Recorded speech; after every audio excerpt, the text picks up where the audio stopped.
What first got you excited about blockchains? Think about it. Oh wait. I bet it wasn't multi-million-dollar hacks, exposed data, or finding somewhere safe to store your seed phrase. Was it? Maybe it was the idea of decentralizing a broken financial system. Maybe it was imagining a world where people own their own data and get to sharing the value it creates. Or maybe it was the promise of a fundamentally better way of connecting, communicating, and transacting. The next phase of the internet that empowers us instead of exploiting us. So why hasn't that happened yet? Why are we still living with the same broken system that blockchains promise to fix? It's because blockchains can't keep a secret. Enabling open, transparent systems was only the first half of the challenge. For blockchains to really change the world, they also have to be able to protect our sensitive data when it matters. And that's why we built Midnight, to bring down the final barrier to mass adoption and unlock the full potential of the decentralized web. Let's build the internet we deserve, together. Ladies and gentlemen, we all know this in crypto. Ownership matters. That's why Cake Wallet. Cake Wallet gives you full control of your digital assets, all in one easy-to-use application.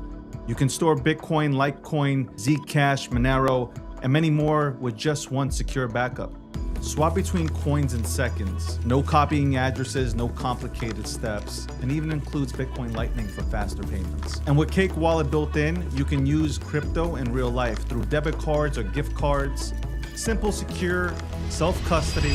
Download Cake Wallet and take control of your crypto.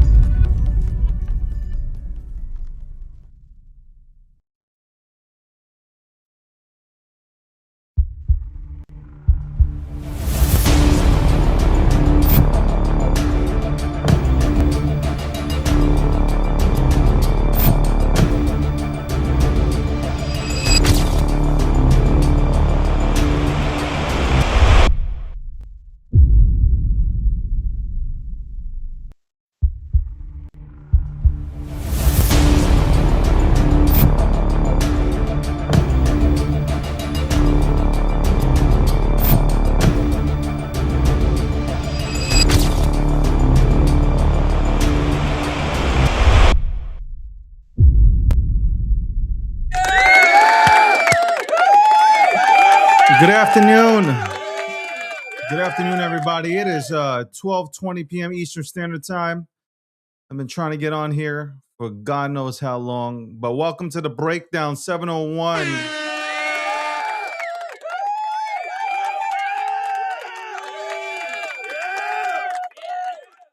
You see that, right? You see that.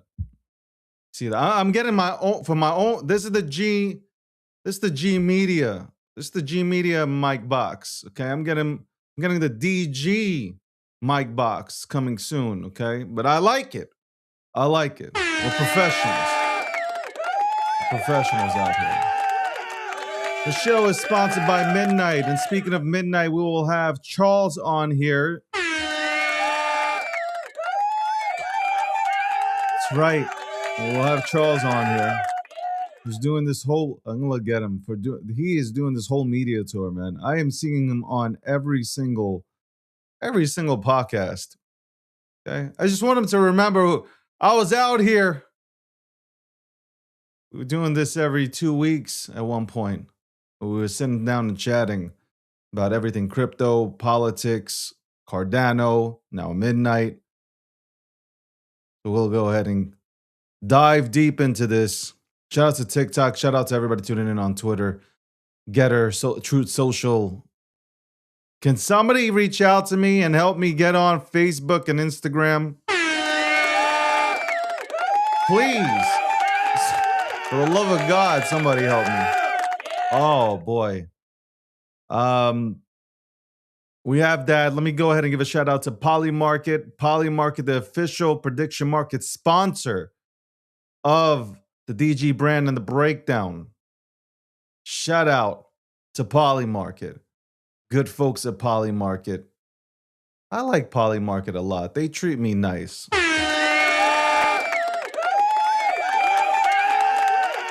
They are respectful of my gangsterness. Shout out to Cake Wallet, man. Cake Wallet did it big in Bitcoin at the Bitcoin conference. They did it big at the Bitcoin conference. No doubt about it, man. No doubt about it. No doubt about it. Shout out to I gotta ask. I gotta get Vic on. Well, it'll be next month, right? What is it? May 1st tomorrow. May 1st tomorrow. Holy crap, man! It's flying by. Man, it is flying by. People's Reserve. CJ also was who spoke out at the Bitcoin conference. People's Reserve. Use your Bitcoin as collateral to get a home. That's right. That is right. Man, I got some great sponsors. I really do. I got some great sponsors. Puppet won't be joining us today. Landy will not be joining us today. For anybody who is waiting here for Landy, he will not be joining us today. He is currently. I was going to crack a joke. But it's not going to be that funny. But Puppet won't be here. Okay. So that means that I will have the ability to be on the microphone today. That's right. I will have the ability to talk. I'm scared of, every time Landy comes on here, I'm actually a little bit scared to go ahead and have a conversation or talk just because, like, I feel like he's going to hit me with a belt or some shit. I don't know. Just feels that way. Sometimes I want to go ahead and interrupt him and it feels a little bit scary. It does feel a little bit fucking scary. Yeah, the puppet's not going to be with us, man. Shout out to Finance Freeman. What's going on? Landy's here. A lot of people are tuning in today. It's nice to see. We, like I said, I'm getting back to bringing on guests onto the show. Obviously, I needed some time to go ahead and be on this show by myself, okay? Because I wanted to just speak. I understand when you host a show and you bring 2 or 3 people on every single day, you don't really get to speak. I ask a question, I sit back. I enjoy it. Don't get me wrong. I enjoy sitting back and asking a question and listening to somebody answer it and give their thoughts on certain subjects. I enjoy that. Do not get me wrong. And I know that you guys enjoy it too. You want me to bring on the Brad Galling houses and all.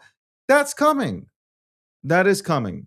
But sometimes a motherfucker just wants to come on here and talk and vent. Okay? I just want to talk and vent. That's all I want to do. Sometimes just talk and vent. And one topic I want to touch on is we will never have a run like we did in 2021. We won't ever have that again.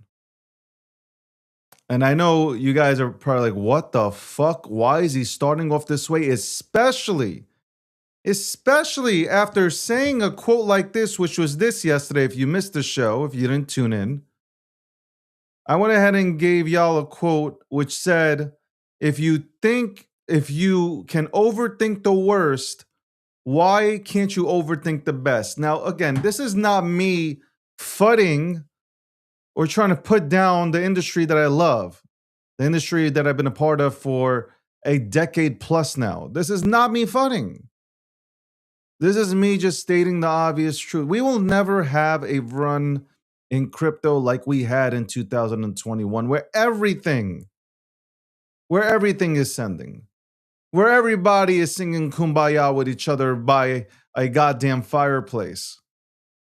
We will never have 11,000 people, actual people in a goddamn space holding hands and singing with each other and talking until the early morning when the birds are chirping. No, we will never have that again.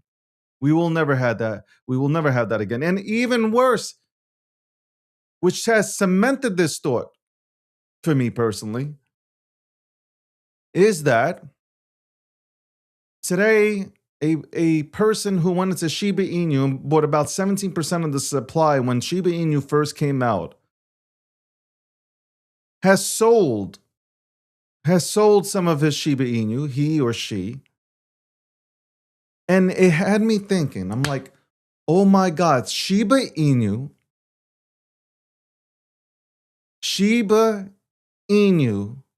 started something within the meme economy that said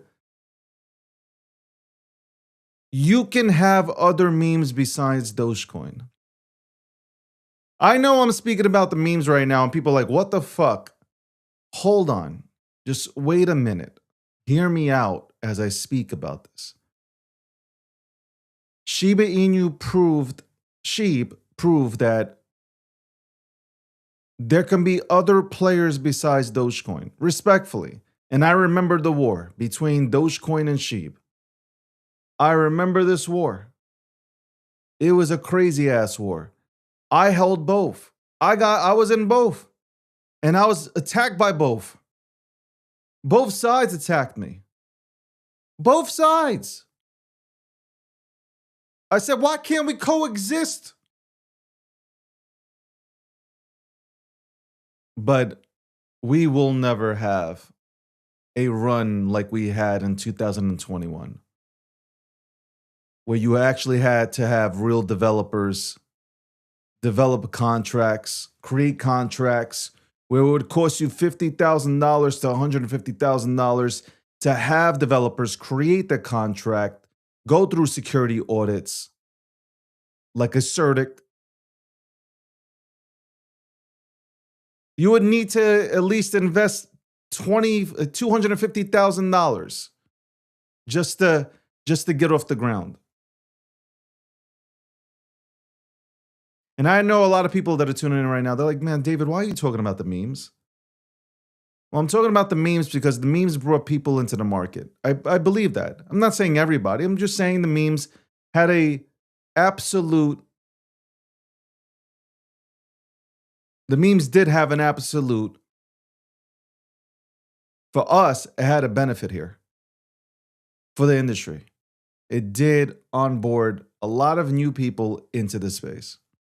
That's it. You can agree to disagree with me all you want, but it's true. You could say people lost money on memes. Go for it. We can have this debate and we can have this discussion all day fucking long. But at the end of the day, memes onboarded people who eventually went and bought themselves Bitcoin. Memes did a better job in 2021 marketing Bitcoin than some of the Maxis. Why did I say Maximus? Must have been me watching The Gladiator yesterday, still stuck in my head. The Gladiator is one of the greatest movies of all time. I don't give a fuck what anybody says. But these Bitcoin Maxis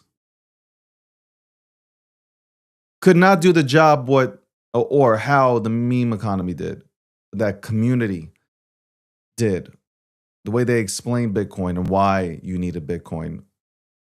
Memes are fun, but ultimately you need Bitcoin. They did a hell of a job. They did. But I was sitting back and thinking, we're never going to have a 2021. We're just never going to have it. As much as you want it, as much as you're never going to have it. What you're going to have now is, I believe the OGs will still run. Altcoin season, we haven't had that, by the way. Altcoin season, we haven't had that. Chainlink, or Cardano, like we can name them all out. They haven't ran. Altcoin season, we haven't had it. What, 4 or 5 years now? We haven't had altcoin season.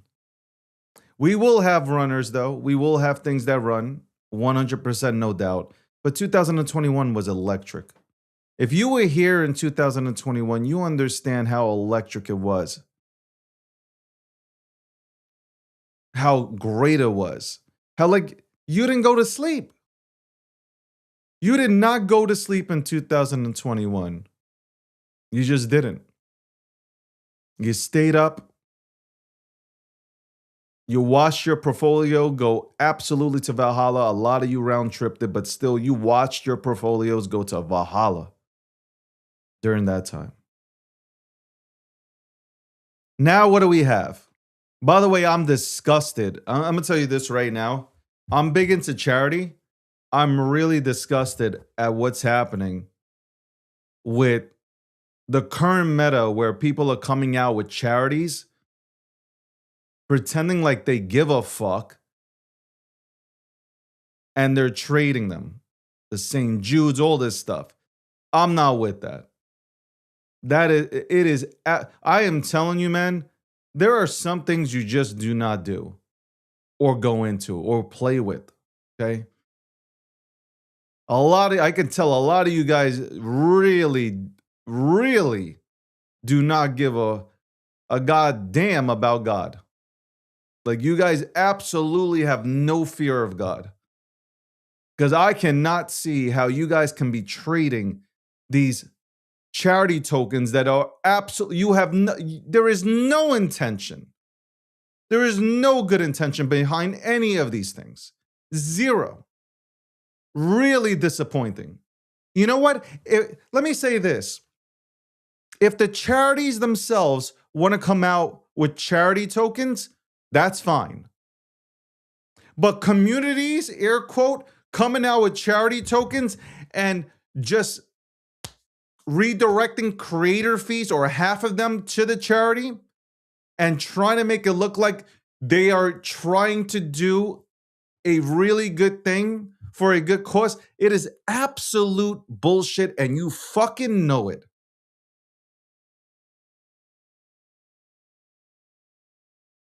It is so, by the way, some of you guys might not know this, but Pump.Fun came out with this shit yesterday. They went ahead and did this whole charity thing. And like, we know the degens in this space. There's no good intentions. It's all about how much money can I make on these charity tokens. It's crazy. It's absolutely fucking crazy to have this, to try to even sell me on like there is actual good intentions. I'm telling you right now, a lot of you guys do not believe in God. The same way that I did not put a cent into Asteroid. I think it was Asteroid. Young girl dies of cancer. What was she, 12, 14 years old? A young girl dies of cancer, and like the space wants to go ahead and put it out there and claim it as this is for a good cause. Stop it.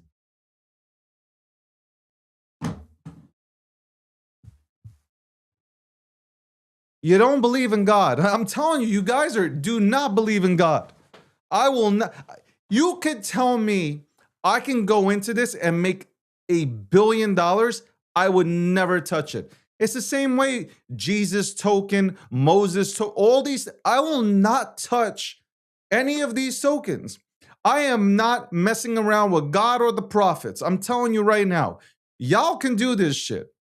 Okay? If money is that important to you and you're ready to sell your soul, you go for that. You do your thing. That is crazy though. That is, I saw that stuff and I was like, holy shit, that is wild. And nobody's saying, a few people, I don't want to say nobody, a few people said something, and I respect the fact that they did say it.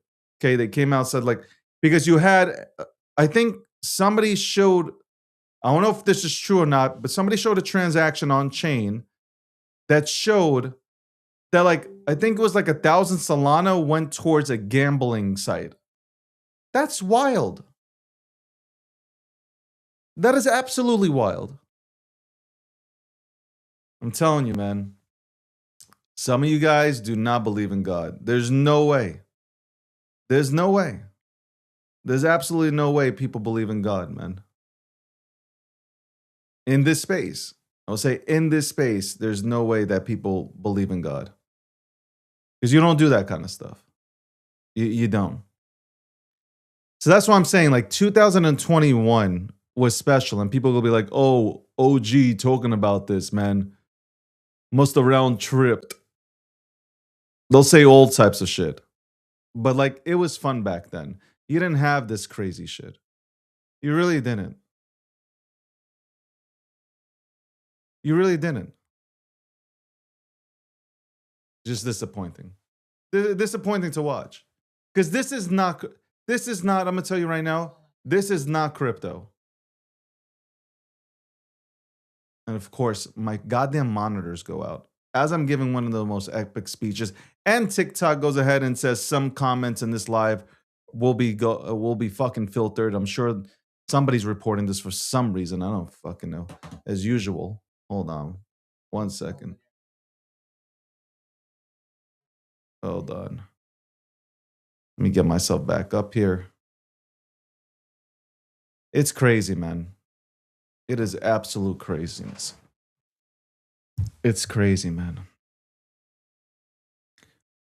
It's sad. Like I'm sitting back here and thinking, like, and even though we will not have a 2021, I don't know how many people were around here in 2021, but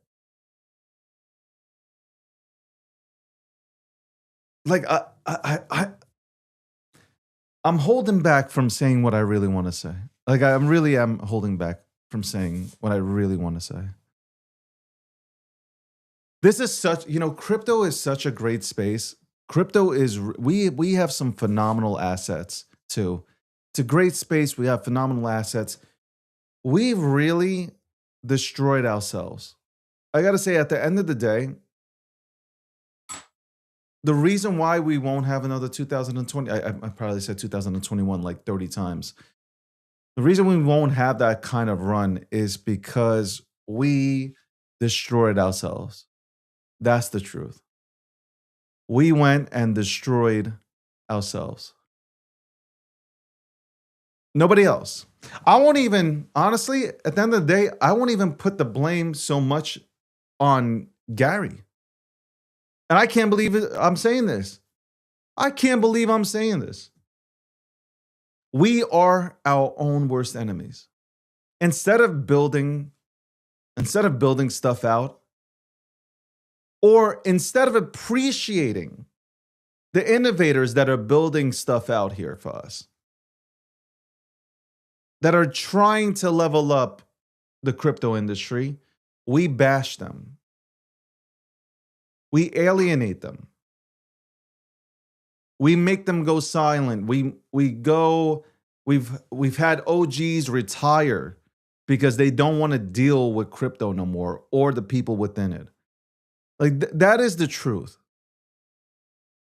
I'm sitting back here and thinking out loud. I have no script. You guys know this is straight off the fucking dome. There is no script.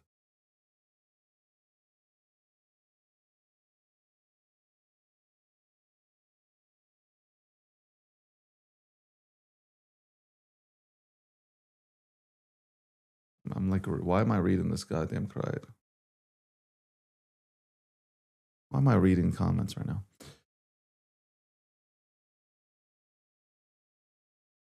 Yeah, you know what? Like I'm thinking out loud, and I'm like, it is disappointing. Like I didn't want to be a Debbie Downer today either, but like I'm thinking about this. I'm like, 2021 was great, but then like the people within the space, it's one of the problems. The people within the space open up spaces every single day. Somebody would write a thread about why this person is so goddamn bad. People would attack protocols that were only that only came out 72 hours ago, and they would start ripping them apart because God forbid if in 3 days somebody doesn't go ahead and double their money or make 1,000x, then the project sucks and the people building it suck also. So let's go ahead and open up a space and rip them apart. Like think about what we did. Not me. That was not me.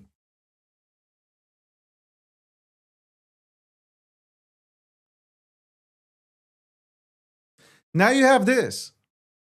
So we went from having some of the most intelligent people, I'm talking about innovators, we went from having some of the most intelligent, fucking brilliant innovators in this space, some of the greatest thought leaders within our industry. They have now either refused to come onto social media and into that, or they have retired. And they don't want nothing to do with this place. They'll trade, but they don't want to interact. They're done. They're done. Absolutely done.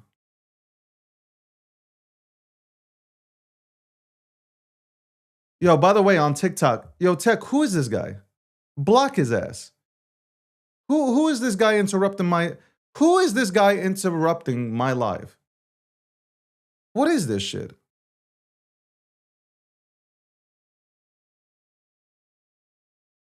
What is this? Send them out. Get the fuck out of here. Go for it. Mute for 24 hours. Put him in the penalty box. Even Charles, take Charles for an example, right? Charles co-founds Ethereum, creates Cardano, brings you Midnight.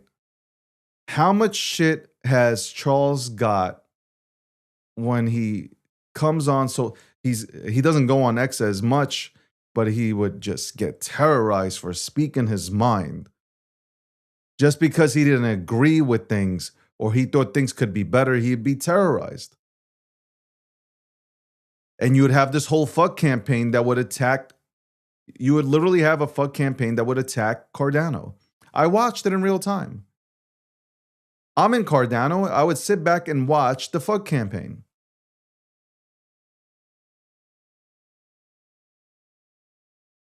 And it would be people within the space, not outside of it. That is the biggest fucking problem. I want you to understand this. It's not the people outside the space that were attacking the products here. It was the people within the space attacking it. The people within this space attacking our space. And then you're wondering why. Why aren't we running like we did in 2021? Because of you. The answer is very simple. It's because of you. Look in the fucking mirror. It is because of you. You wanted the likes and retweets. You wanted the engagement. Well, you got it. You got it. Don't blame anybody else. I know you guys like to blame everybody else except yourselves. No, you look in that mirror and you point at yourself and you go, I am the reason. I am part of the reason why people are no longer coming onto X, the town hall, to go ahead and talk about crypto. Have you seen Nikita's post from today? Or I think it might have been yesterday or today, where the most ignored topic or category is crypto. Crypto is the number one ignored or silenced tab on Twitter. What does that say? The number one snoozed tab on one of the largest social media platforms is crypto. Why is that? Why is that?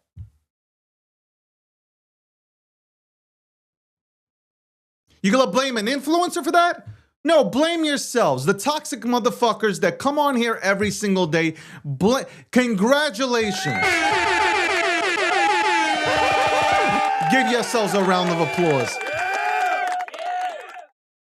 Can you imagine? Can you imagine the most toxic?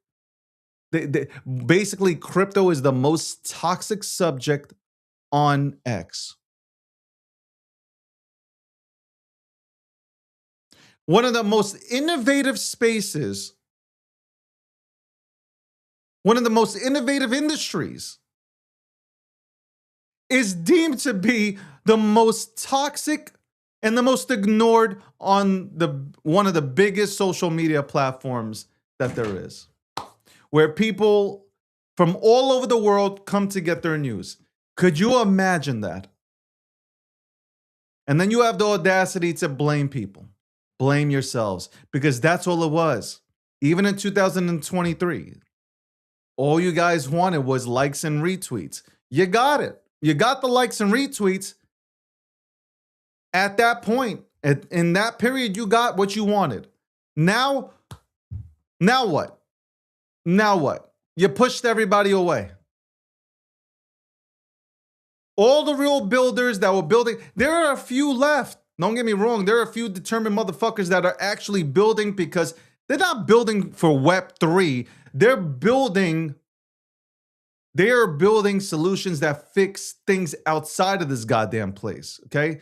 So they don't give a and some of them have thicker skin, so they don't give a fuck about what you say.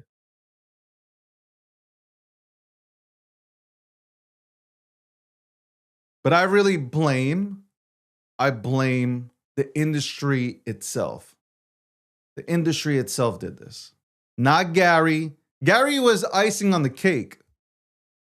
Now, when you sit back and you think about it, Gary was icing on the cake.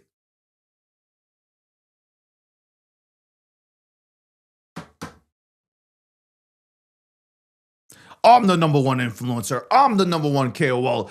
I am number one. I am this. I'm the baddest. Like, okay, what did that shit get you? Nobody knows you. I keep saying this. Outside of this little fucking hub, nobody knows your name. What did you prove? You're broke. Half of you guys are broke.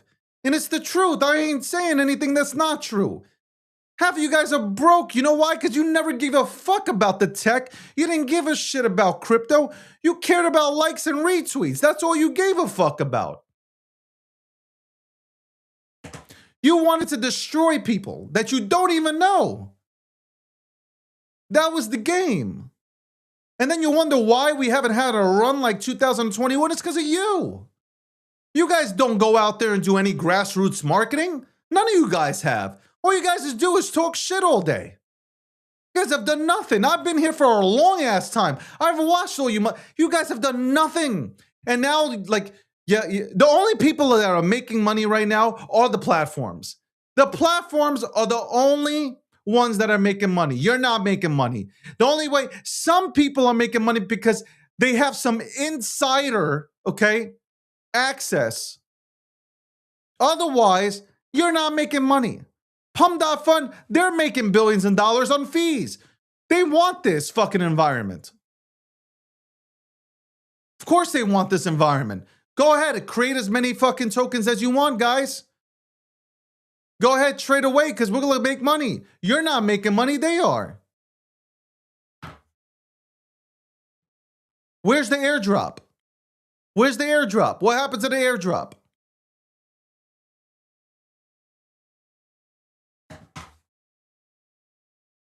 You know, I'm not defending KOLs. I don't know why people even call KOLs in this space. I have no idea where key opinion leader on what? What are we fucking talking about? What are we talking about? Key opinion leader. Are you fucking serious? We don't even know who the fuck these people are. These people are hiding behind fucking PFPs. Key opinion leader on who? On what? What are we talking about? Are we serious here? Are we fucking serious? You think multi-billion-dollar fucking investors are taking somebody who's on stage with a mask on seriously? Are we fucking kidding ourselves?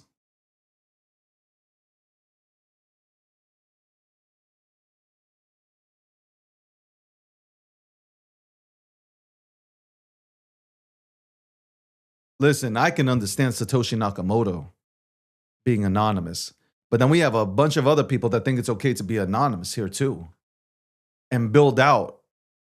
And you guys think that you're going to link up with Microsoft and Amazon and all these other big time players to go ahead and do something? No. Chainlink works because the founder's face is out there. I'm just giving you an example. Ripple, as much as you guys hate Ripple, well, Ripple works because Brad Garlinghouse, Chris Larson, David Schwartz, their faces out there. They're going to do business with people that they know. They're not going to invest into people that are fucking cartoon characters. Are you kidding me?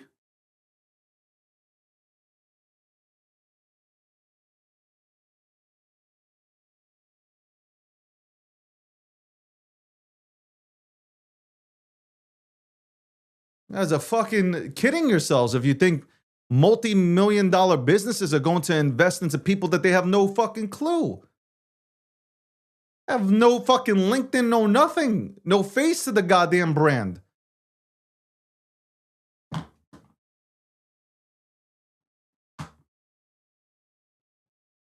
And all these people do is sit on social media and they critique people that are trying to build within our industry. So why do you think I keep, like, I'm going right back to it. 2021. I'm not talking about Bitcoin. Ladies and gentlemen, by the way, this has nothing to do with Bitcoin. Bitcoin's going to run regardless. Bitcoin is way past your FUD. Way past your FUD. Bitcoin don't give a fuck what you got to say about it. It don't. Bitcoin's going to do Bitcoin things. Nation states are going to, if they're not already, going to acquire Bitcoin. Okay? And they're not going to stop.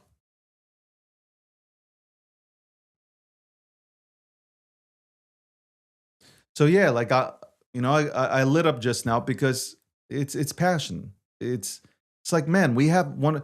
This industry is great. This is a great industry, and we chased out people. And it's not because of Gary. Like it's not, I'm not a big fan of his. I'm just saying it's not because of him, and it's not because of Elizabeth Warren, okay, and her anti-crypto, coalition and shit. It's not because of them. We are our own worst enemy.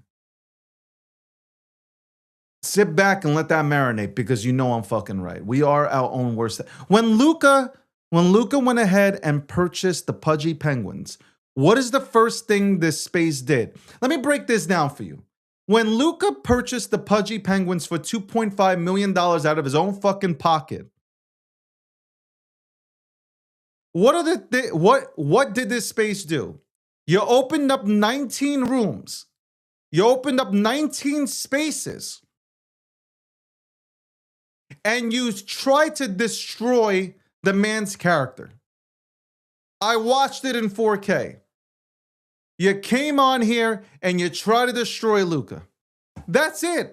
You really went after him.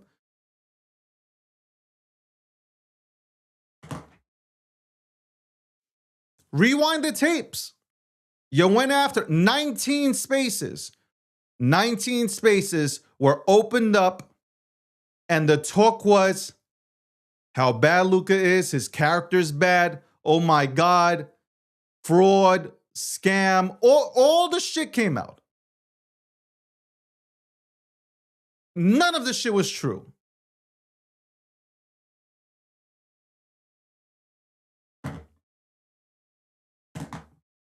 I've been through it. Like, I've been through it. I've been through this shit.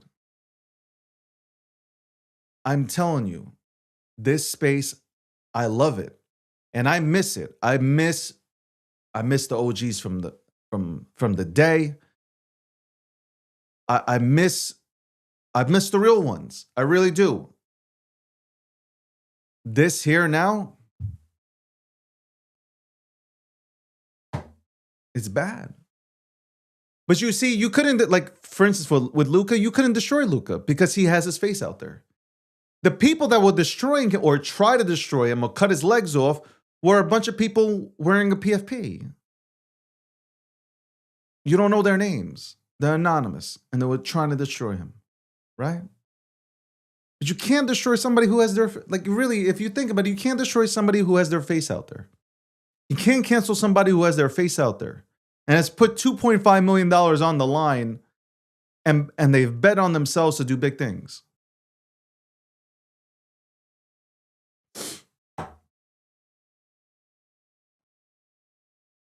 KOLs, influencers. What are you influencing? What are you influencing? And this whole KOL thing, what opinion do you have that I should be listening into? What opinion do you have? I'd love to hear your opinions on this space. I see some of these people try to break down crypto, and I'm just like, what is this shit? What have I tuned into? Now, Tech says that the OGs shall come back, and I don't believe so. I've spoken to some of the OG motherfuckers that have been here longer than me. I could say I've been here 12, 13 years. They've been here forever. They've been here forever. And they don't want to come back. It's not because like they're good. It's just that they don't want the toxic. I just proved it to you.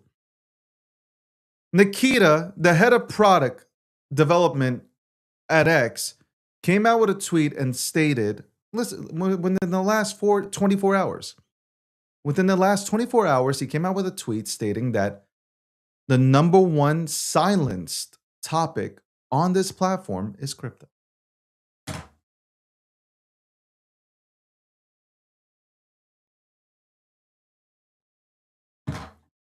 It is so painful to listen to you motherfuckers that people silence you. It's so toxic that people don't want to see it. People will say, hold on, but that can be due to links. Yeah, links also. Scam links, I'm pretty sure. Also, I'm pretty sure that every single account that has nothing to do with crypto doesn't want to see like when they post, how is your day? They don't want to see a reply with somebody trying to show them their token. So I'm pretty sure they block them or snooze them motherfucker. Yeah, I'm pretty sure that happens. And then you wonder why. Hold on, you sit here and you wonder why Trump and the Trump organization has made billions of dollars in crypto? You scratch your head wondering why? You can say whatever you want about the Trump family. I'm thinking about this right now out loud as we speak. You can say whatever you want about Eric. You can say whatever you want about Don Jr., Barron. You can say whatever you want. They have a face out here. Like they have the name, obviously. Their faces are out here and people want to do business with them. They don't want to do business with you. You might have a better product. You might have a product that is better than World Liberty Finance. But guess what? You're not doxxed. Nobody knows who the fuck you are. If we read back on your past tweets, you've been hating on everybody. Nobody wants to deal with people that are angry and that hate life and hate people. Okay? Nobody wants to, and especially that don't have a LinkedIn page. Okay? I don't know what have you done with your life? Okay? I don't see your LinkedIn page. I don't know what you've done. So people get mad and talk about, oh, they've extracted from this industry. No, this is business. Capitalism still exists. Whether we like it or not, capitalism has not left Web3, air quote, your terminology. Web3 still has capitalism.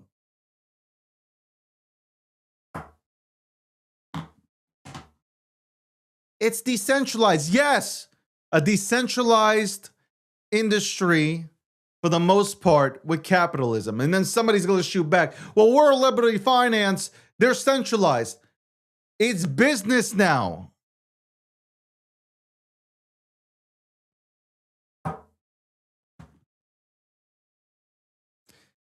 I said this a long time ago.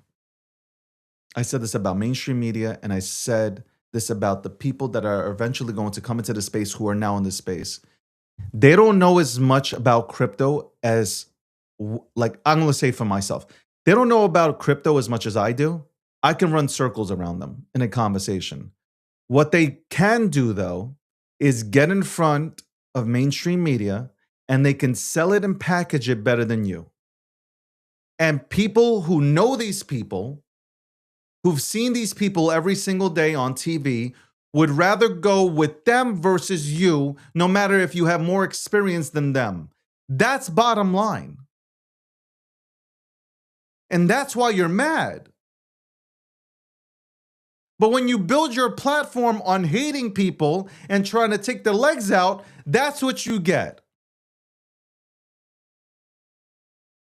This is exactly what you get. You didn't build a platform or a brand that's visible to the people in the centralized world. No, you build a platform to take people out, to cut their legs off and just shit on projects that were attempting to do something. You know, I respect any motherfucker, win, lose, or draw, that went in and attempted to build something. Failed or not, I respect people that put everything on the line to go ahead and try to do something in an industry where you are first to market and you're still first to market. But I respect that over some motherfucker that will comes on to a space or uses YouTube or some social media platform to just fucking destroy people. Every single industry has a bad apple. You've called everybody fucking scammers in this industry. Everybody, including Satoshi Nakamoto, is a scammer. That word scammer holds no weight anymore. It doesn't even matter when you say it. Nobody cares. Nobody gives a shit. At this point, it's like a badge of honor that you've bestowed on somebody. Everybody's a scammer. Every single body is a fucking scammer. Everybody's a grifter. Somebody goes ahead. You know what the craziest thing is? Somebody builds a brand, they're a grifter. No matter what, they're a grifter. Oh, look, sponsored grifter. What the fuck are you talking about? That means that everybody who attends a Grammy event, the Oscars, and when they come into when they first, a lot of these motherfuckers get hundreds of thousands of dollars in free gifts. So it means that every single actor, actress, singer, notable figure is a fucking grifter. That's what you're saying.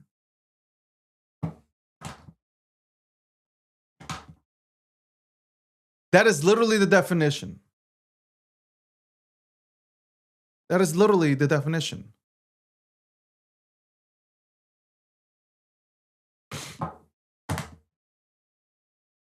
Everybody's a grifter. Everybody's a scammer.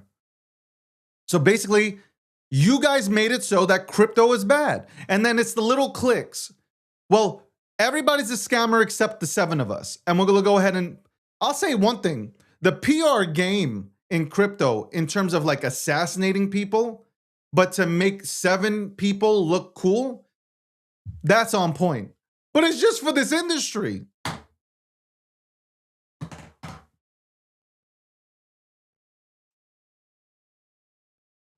I swear, man. We'll be right back after this commercial break from Midnight and Cake Wallet. What first got you excited about blockchains? Think about it. Oh, wait. I bet it wasn't multi-million-dollar hacks, exposed data, or finding somewhere safe to store your seed phrase. Was it? Maybe it was the idea of decentralizing a broken financial system. Maybe it was imagining a world where people own their own data and get to sharing the value it creates. Or maybe it was the promise of a fundamentally better way of connecting, communicating, and transacting. The next phase of the internet that empowers us instead of exploiting us. So why hasn't that happened yet? Why are we still living with the same broken system that blockchains promise to fix? It's because blockchains can't keep a secret. Enabling open, transparent systems was only the first half of the challenge. For blockchains to really change the world, they also have to be able to protect our sensitive data when it matters. And that's why we built Midnight, to bring down the final barrier to mass adoption and unlock the full potential of the decentralized web. Let's build the internet we deserve, together. Ladies and gentlemen, we all know this in crypto. Ownership matters. That's why Cake Wallet. Cake Wallet gives you full control of your digital assets, all in one easy-to-use application. You can store Bitcoin, Litecoin, Zcash, Monero, and many more with just one secure backup. Swap between coins in seconds. No copying addresses, no complicated steps, and even includes Bitcoin Lightning for faster payments. And with Cake Wallet built in, you can use crypto in real life through debit cards or gift cards. Simple, secure, self-custody. Download Cake Wallet and take control of your crypto.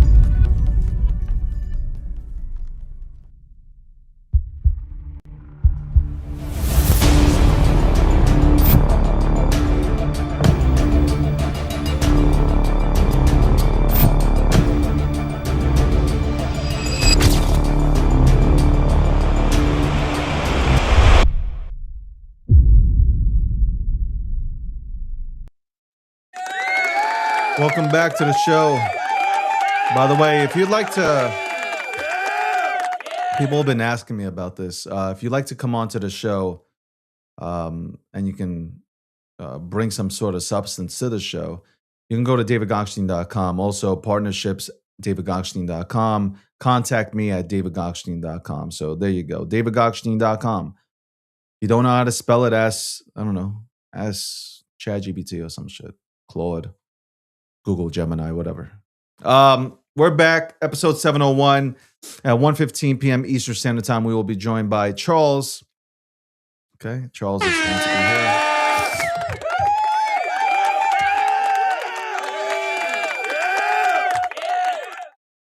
I've been, yeah, I should bring on tech. I'm gonna bring on tech one day to talk about AI and man, I was lit. I was just lit. I just that wasn't anger, by the way. That was absolutely, there was no anger just now. I'm just disappointed. I am. I'm actually honestly disappointed. You know what it is? It hit me today. I think it hit me in the morning when I was just meditating. I meditate every single day. I hope you guys do as well. And it hit me after I meditated. I was like, man, we are never going to have 2021 happen again. And I believe that. I don't believe 2021 happens, because you would need all the old school motherfuckers to unite to defeat these Fortnite kids. You would, and this Fortnite mentality that we have here. And the industry has become really absolutely toxic. Like, if you weren't here for 2021, or if you weren't here, if you just came into crypto, I'm gonna explain. Let me give you this this example. Crypto was as exciting at one point as what AI is right now. Though the AI fever has leveled out a little bit, but if you were here in the recent months and you've seen like how people got excited about Claude, new update here, new update from ChatGPT, new update here, there, and that's how exciting it was in crypto. But for more than just 2 to 3 months, I'm talking about the excitement was there for years. That if you want to understand the experience, you want to understand that feeling that we had as OGs here, that was it. It's the AI. It's the AI thing. It's that AI feeling that people have now. Oh my God, like, what do I get into? How do I get a Mac Mini? Like, that was people are not sleeping right now. Some people didn't stop using AI. There are people that like I said, after a week, people would stop using AI because they can't figure out the prompts. They'll get frustrated. Claude's not doing what they want Claude to do. I knew that shit would happen. But the 1% out of the 99 who left, 1% who stayed, the 1% is going to make a killing. Because they understand how to use prompts. They understand how to use AI. They will know how to help businesses elevate by using these platforms. But that was it. That excitement. That's what we had in crypto. Are you really excited? Be honest. Be honest. Guys, are you really excited? Are you really excited? And I'm not shitting on this industry. If anything, I'm trying to figure out, how do we get this industry back on its feet? That's what I'm trying to figure out. And to me, it's like the only way you get a 2021 is if you bring back the OGs and you have people just say like, listen, I know you had fun on Pum.Fun, but let's build.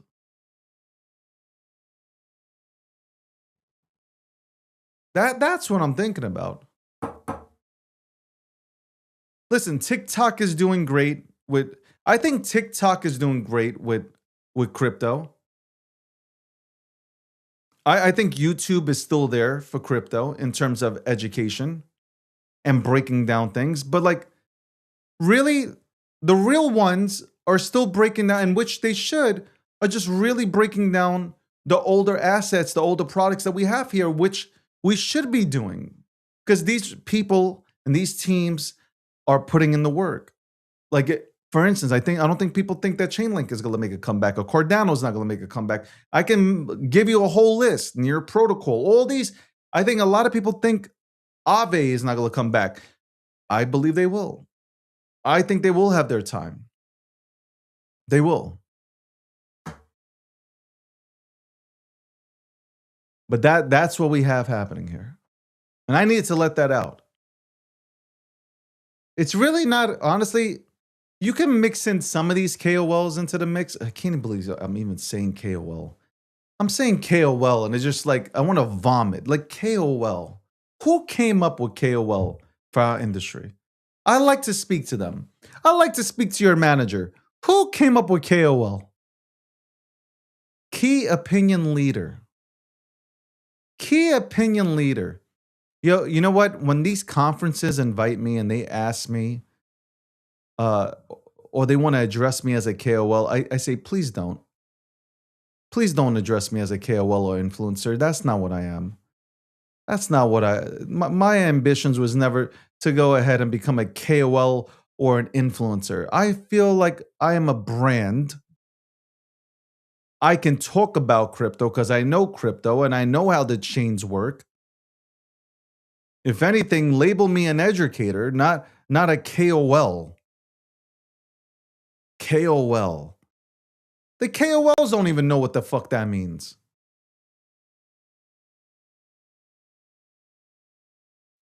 I got to give a shout out though.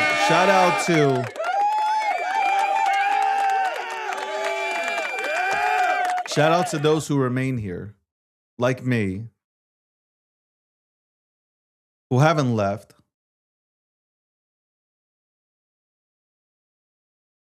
Oh my God, Landy had to DM me. He says he wants to take victory laps. I don't know what he wants to take victory laps on though.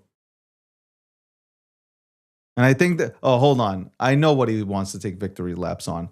He's going to say that he told me so, that there's never going to be another run. That's why. That's why. 100%.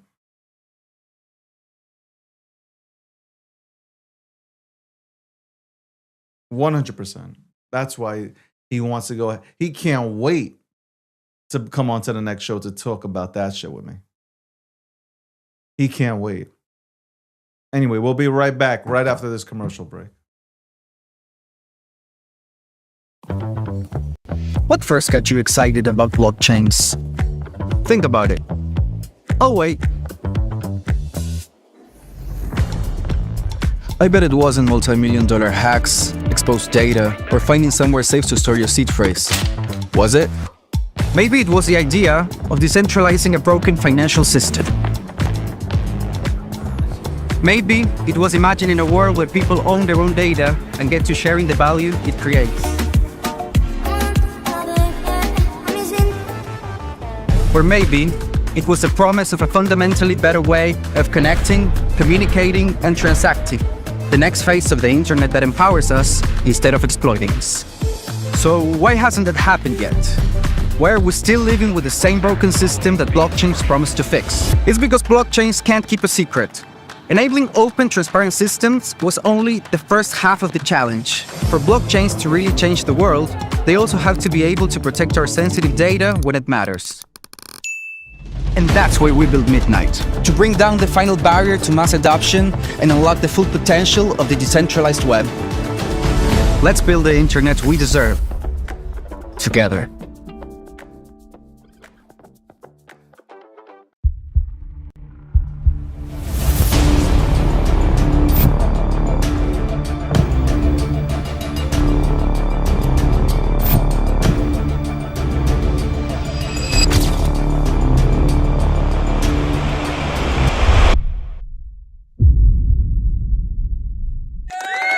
Welcome back to the show, the Breakdown 701. And without further ado, we got a legend in the back in the green room. We didn't give him no M&Ms or water. You guys know how cheap our staff is. It's horrible. But obviously, the title sponsored Midnight, and the creator of Midnight. Here he is, Charles. What's going on?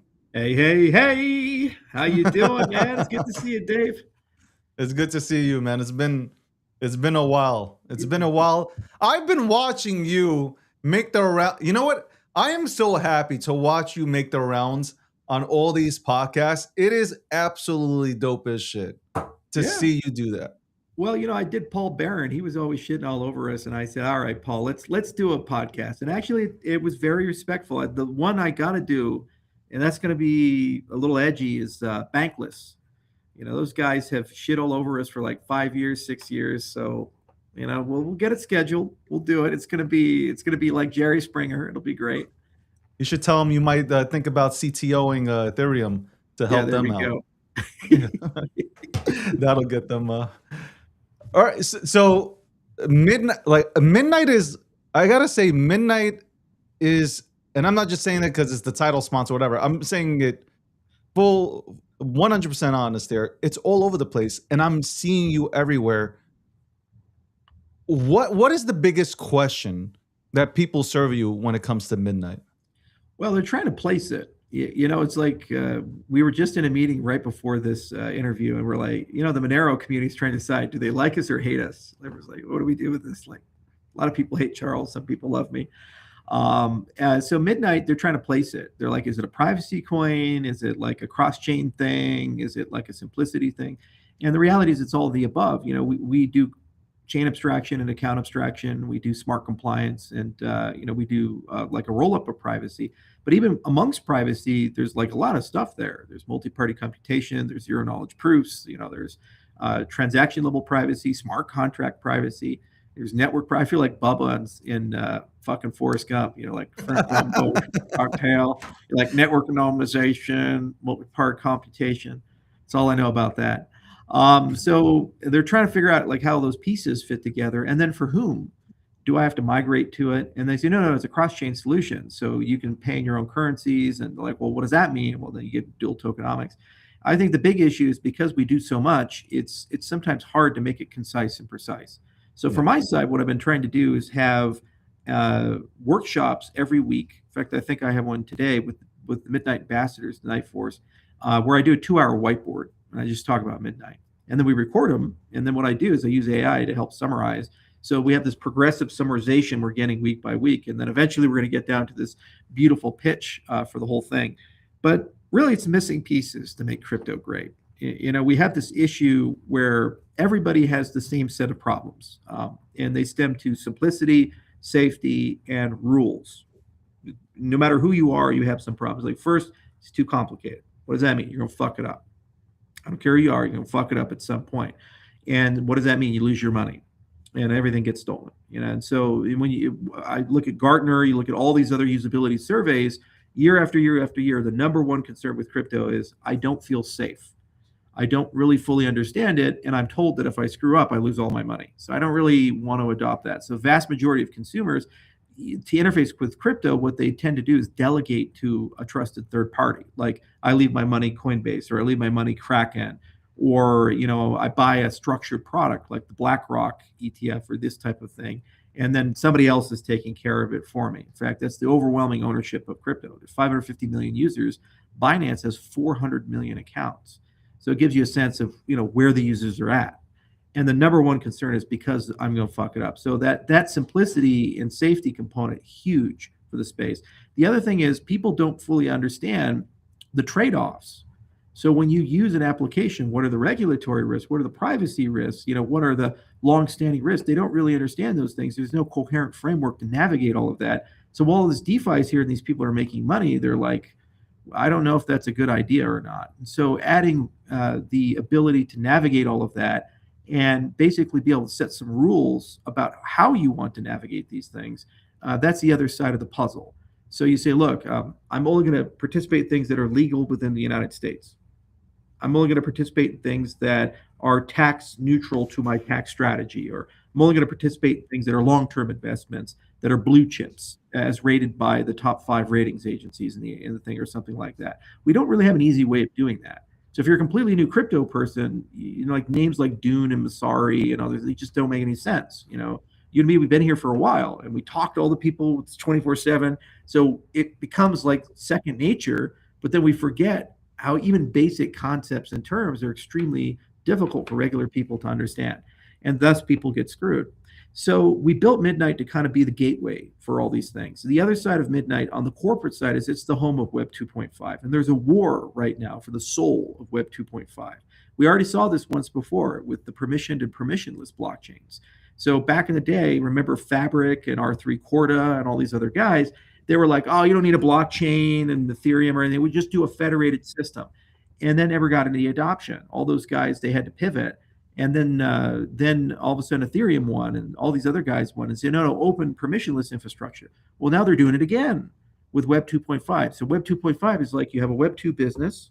So you have a CEO, you have board directors, you have stock, you're regulated. But then you have a Web 3 thing. You have like a token or an app or something like that. So you put them together. So you have kind of like a hybrid model. So Binance is a good example of that. You have Binance the exchange and Binance Smart Chain. Or you have Tether the company, Tether the asset. You have Circle the company, USDC. So all the Web 2.5 guys, they're starting to build their own chains. So Binance already did that. Coinbase did this with Base. Circle is doing it with Arc. And there's now like a war, like should we build a federated system to hold them? And that's what Canton is trying to do. Or should we build an open system like Ethereum is open for smart contracts for the Web 2.5? And that's what Midnight is effectively trying to do. And our bet is that the open standard will win. Why people care is this is where all the fucking cheddar's at. When you look at the valuations, revenue, and all these things, it's not small, man. Tether makes as much money as Goldman Sachs. They got like 200 people. It's one of the most profitable by employee companies in human history. Binance sees he's richer than Bill Gates. I mean, that's some cheddar right there. That's not like small cheddar. That's like big boy cheddar. So everybody wants to do Web 2.5 because they know that's where the action's at. But there's a lot to it, and if you fuck it up, you go to prison for 4 months and you have to go like play with horses in California. That's not a good experience, right? Work release with horse therapy. It may be a vacation for some, but these guys are hard-nosed entrepreneurs. They want to keep working. They want to keep pushing. So you got to have a system where the system works with you. So that's the other side of Midnight, is figuring out on the smart compliance side, how can you do regulated products? How can you maintain a regulatory schema? And how can you bring that to the rest of the space? Because a lot of these are portals into these things. It's all the standards are moving that way, like chain abstraction. They say, okay, how do you do like multi-chain signatures and cross-chain intents and these things? Because at the end of the day, you want to get to a point where you just say what you want. And somebody, probably an AI, figures out how to do that. So he's like, hey, I want to buy $100 worth of Pepe, or I want to buy $250 worth of Hosky or Snack or Nike. Remember Nike? Nike. Everybody remembers Nike. He's got a girlfriend now. We want to buy $250 worth of Nike, right? Well, what if some of that's on exchange and some of that's on Solana and some of that's on Cardano, and what if some of it's off chain, and people could be enticed to bring it back from cold storage and do this thing, what if it's there? Well, I don't want to figure that out. Somebody else is going to do that for a fee on my behalf, and they're going to let me know when it's all done. So that's the other revolution that's happening real time, and we built Midnight for that agentic revolution where an agent on your behalf is going to do all this stuff, and you tell it the rules, what you want, and it's going to go figure out how to put all those pieces together. Because no matter how simple you make crypto, I'm sorry, It's like that Indian guy is like, the problem with democracy is the people are retarded. You know, the problem with user experience is the people are not very smart. No matter how simple you make shit, you're just not going to make DeFi simple enough because its battery's not included. It has risk. It has complex trading patterns, and you're trading against Wall Street. So I can't simplify it enough that you can fucking beat Steve Cohen. I can't do that. So you need an AI to represent you. So we have something called Midnight City. One of the things we've been building into Midnight City, by the way, massive major updates coming for consensus. And everybody's getting an avatar. There's even going to be a Gokhshtein avatar.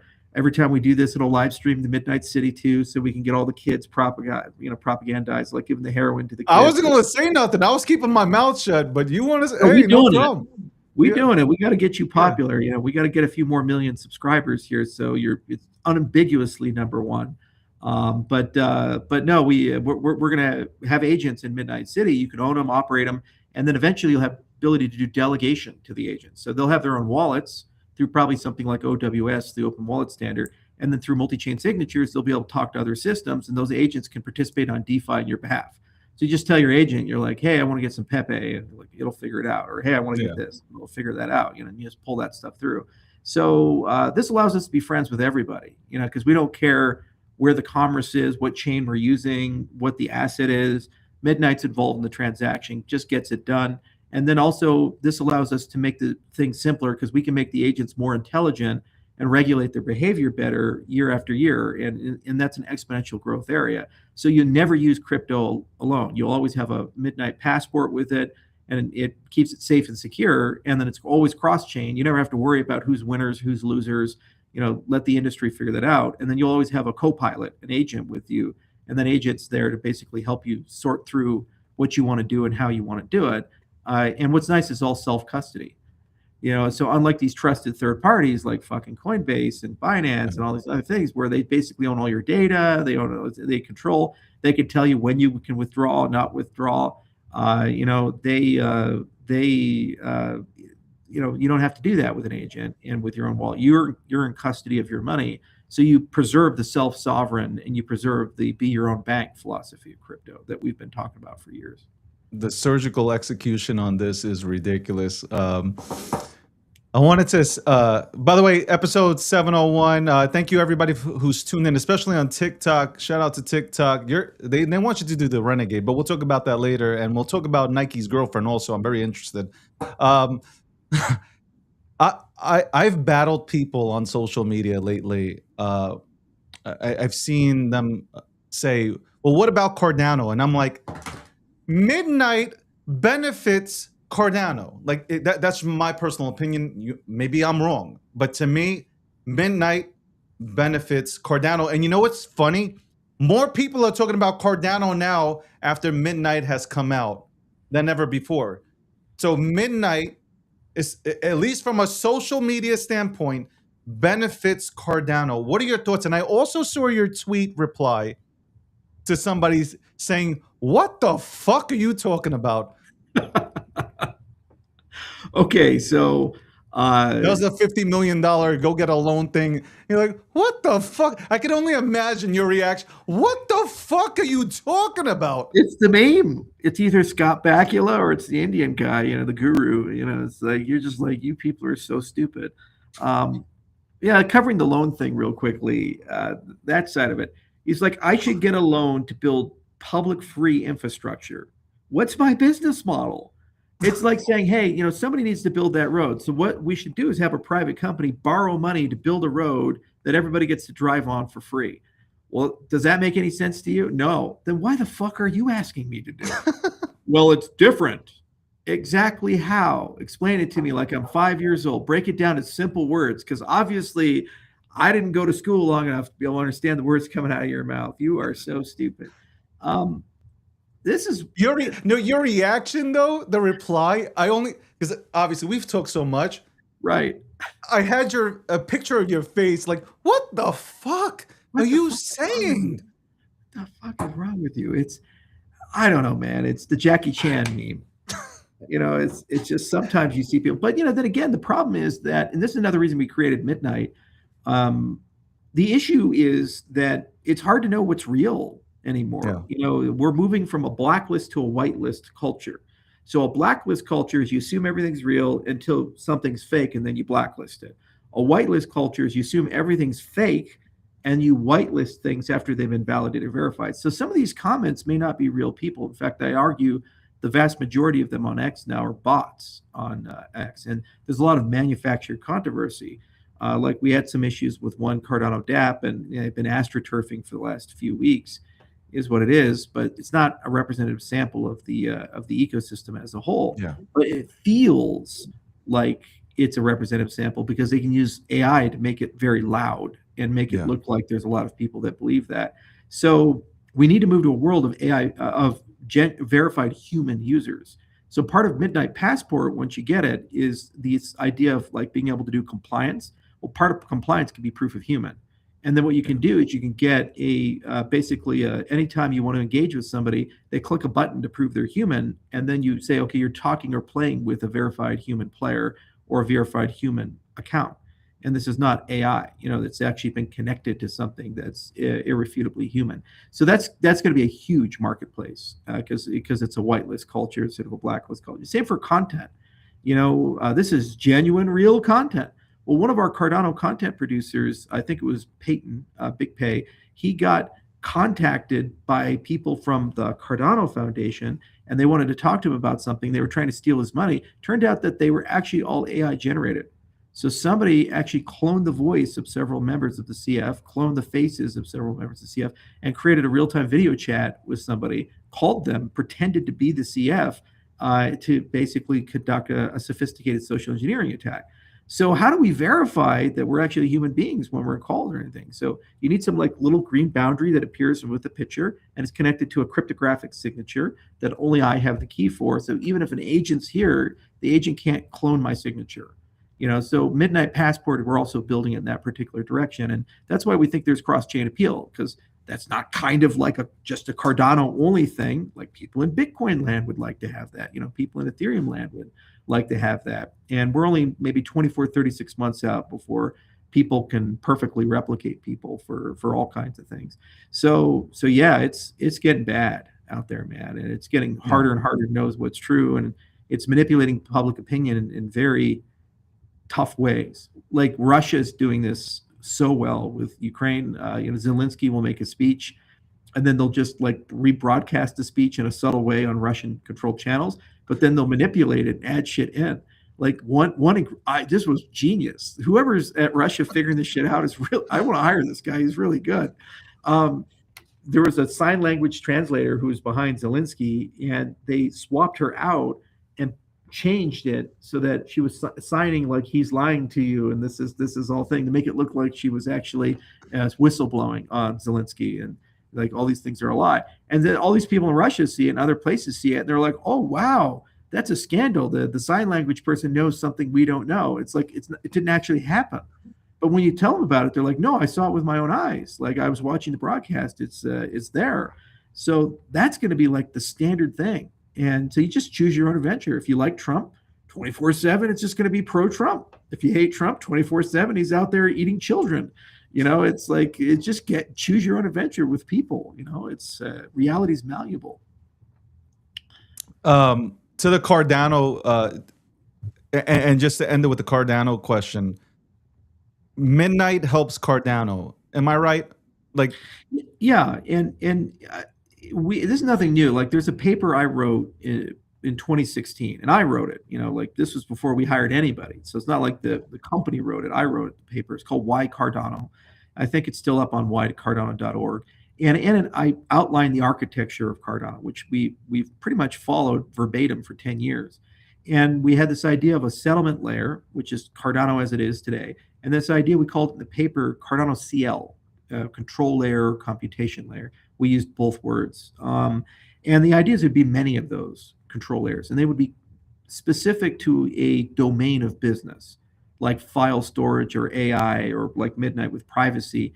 And basically, they are like upgrades. They would extend the Cardano ecosystem into that realm, but they could have their own tokenomics, they could have their own network logic, compute logic, ledger logic, consensus algorithm, and so forth.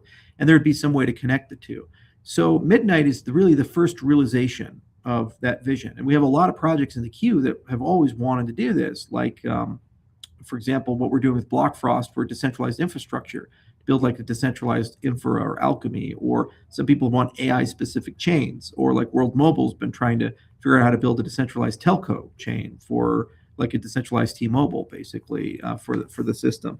And so partner chains are meant for that. Now, what makes them a partnership is they get something from Cardano and they pay for it. So in this case, they get security and they get the network and they get and all the liquidity and all the shared infrastructure, and then they pay the stake pool operators and the delegators night. They actually pay a token. And then the other thing is, because they're hybrid, there's part that lives on Cardano, part that lives on Midnight. As Midnight gets adoption, Cardano has to get adoption. The only way to get into Midnight right now is through Cardano, from the token side. So if we gain 1 million users, Cardano gained 1 million users. So it's kind of like one of the stupidest things I've ever seen in my life when people say, well, Midnight adds no value. Okay. But then every other project on Cardano that doesn't pay a fee and doesn't have to bring users in, like Snek and other things, does add value.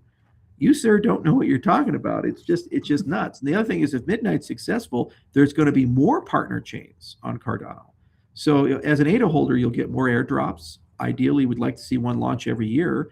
And then you also get multiple revenue streams. So instead of just getting ADA staking, you also get night staking, and then all the other partner chains that are there. So can you imagine, like 5 years in the future, you get like 11 tokens or something in addition to your ADA for your staking rewards? Is like, that feels like that's pretty valuable. And if each of these things brings millions of users in, Cardano very well could become one of the most used systems through that network.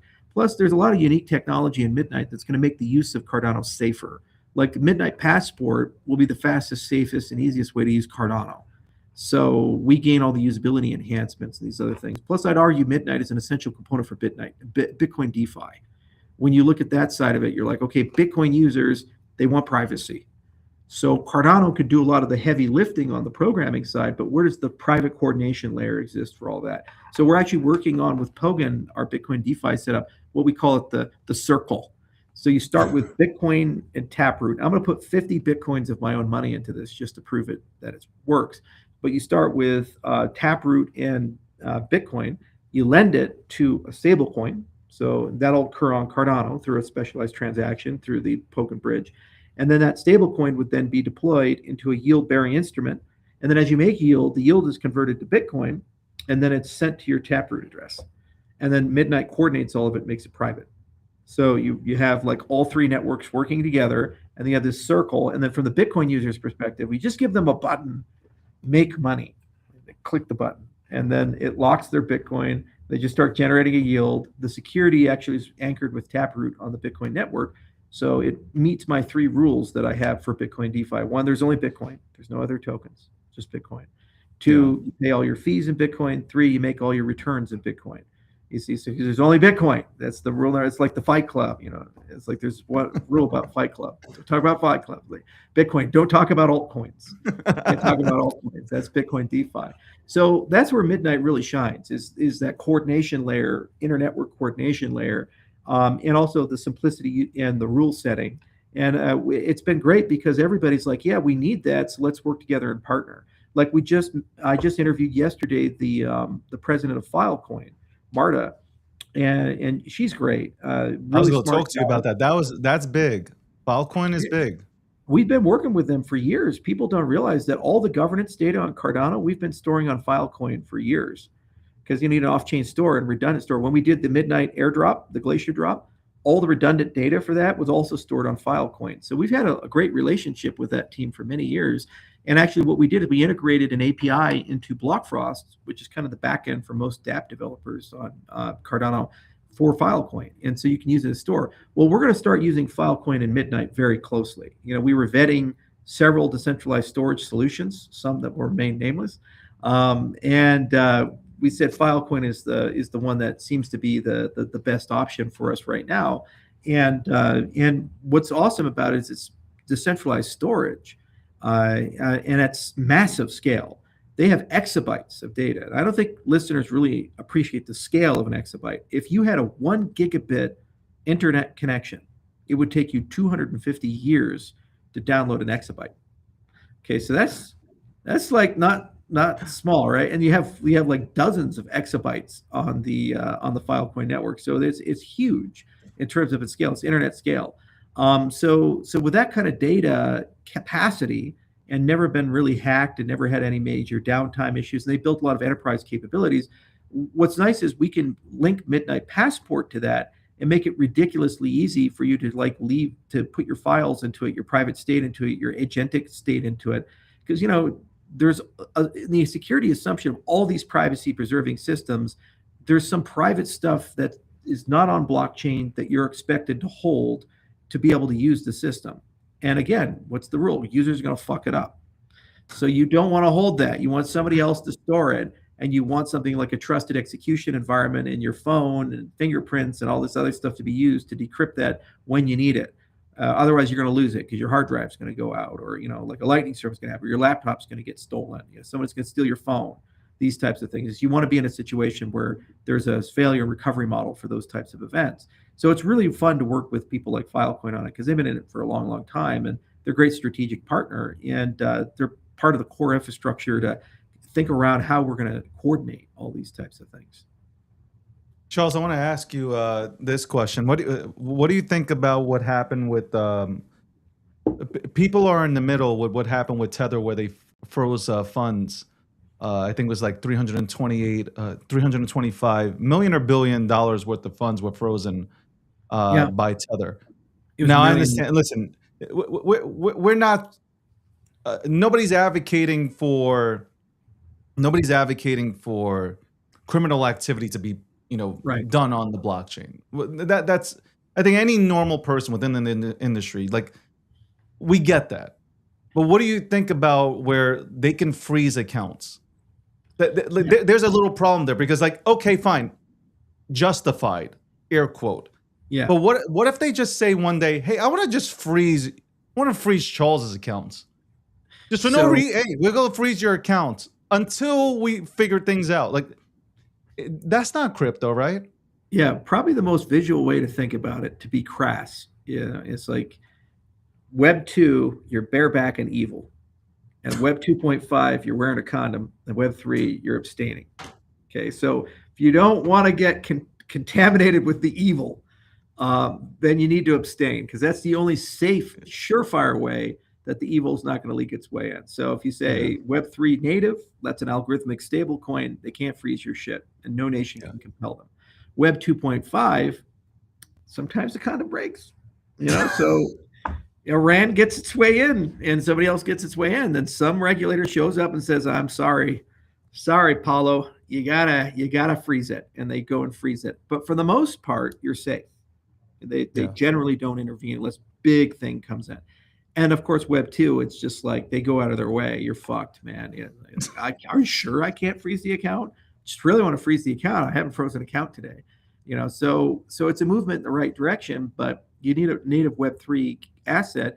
The only way we're going to get there is if we have native assets that are used as the collateral. So if a central bank could issue T-bills onto a blockchain, then you could hold them in custody with a smart contract, and you could actually build a system where these things are functionally unfreezable, especially if you have synthetics with it.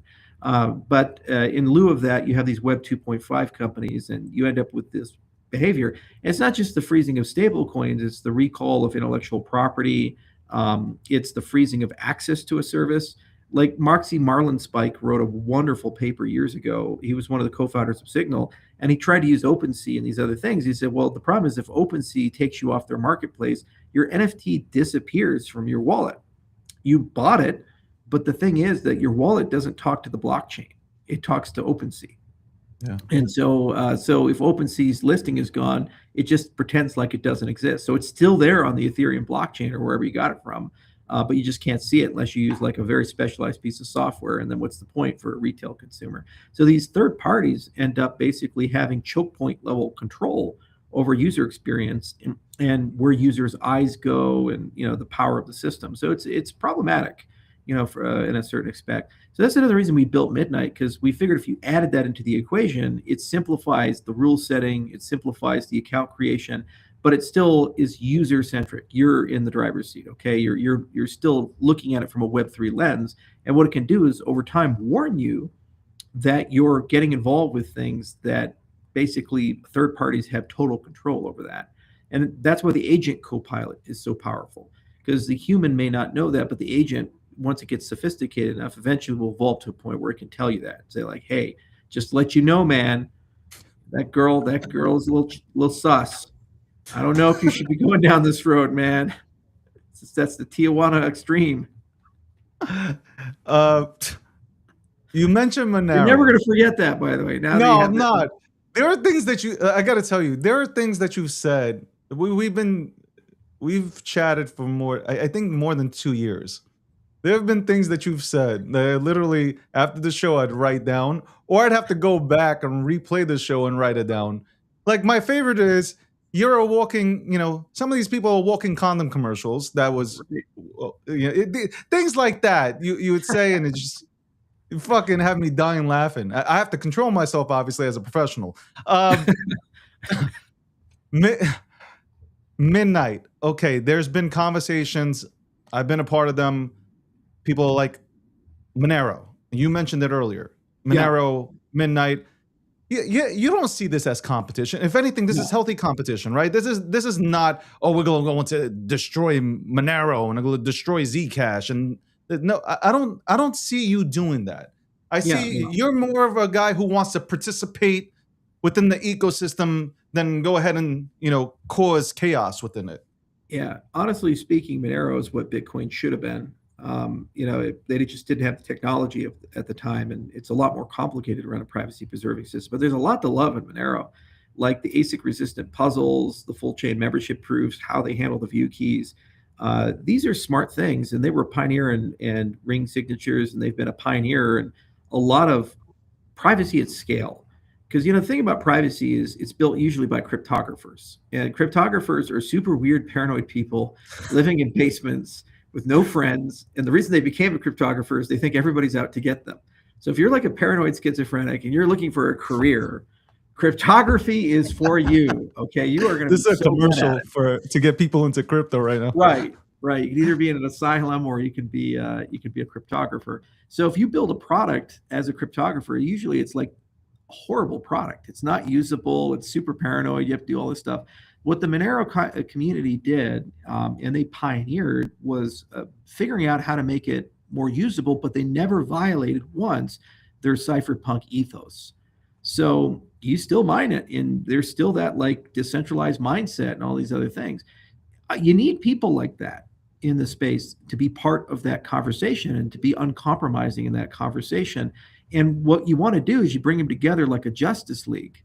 And some people are Aquaman, and they're doing stuff with dolphins, and other people, they're Superman and Batman and these things and Wonder Woman. So, but everybody's welcome in the Justice League. You have that. So there's a Justice League of privacy, and Monero is definitely part of that Justice League, and they've always had an important role, which should never be discounted. So there's like 3 levels of potential collaboration that we can look at there. One is research level collaboration, because we work in the same space. And they're going to have to figure out how to be post-quantum, for example, and they have to make some hard decisions. We're one of the leaders in pushing that forward with Nightstream. So there's a lot to discuss there. The second is community level collaboration, because Monero is not a smart contract native system.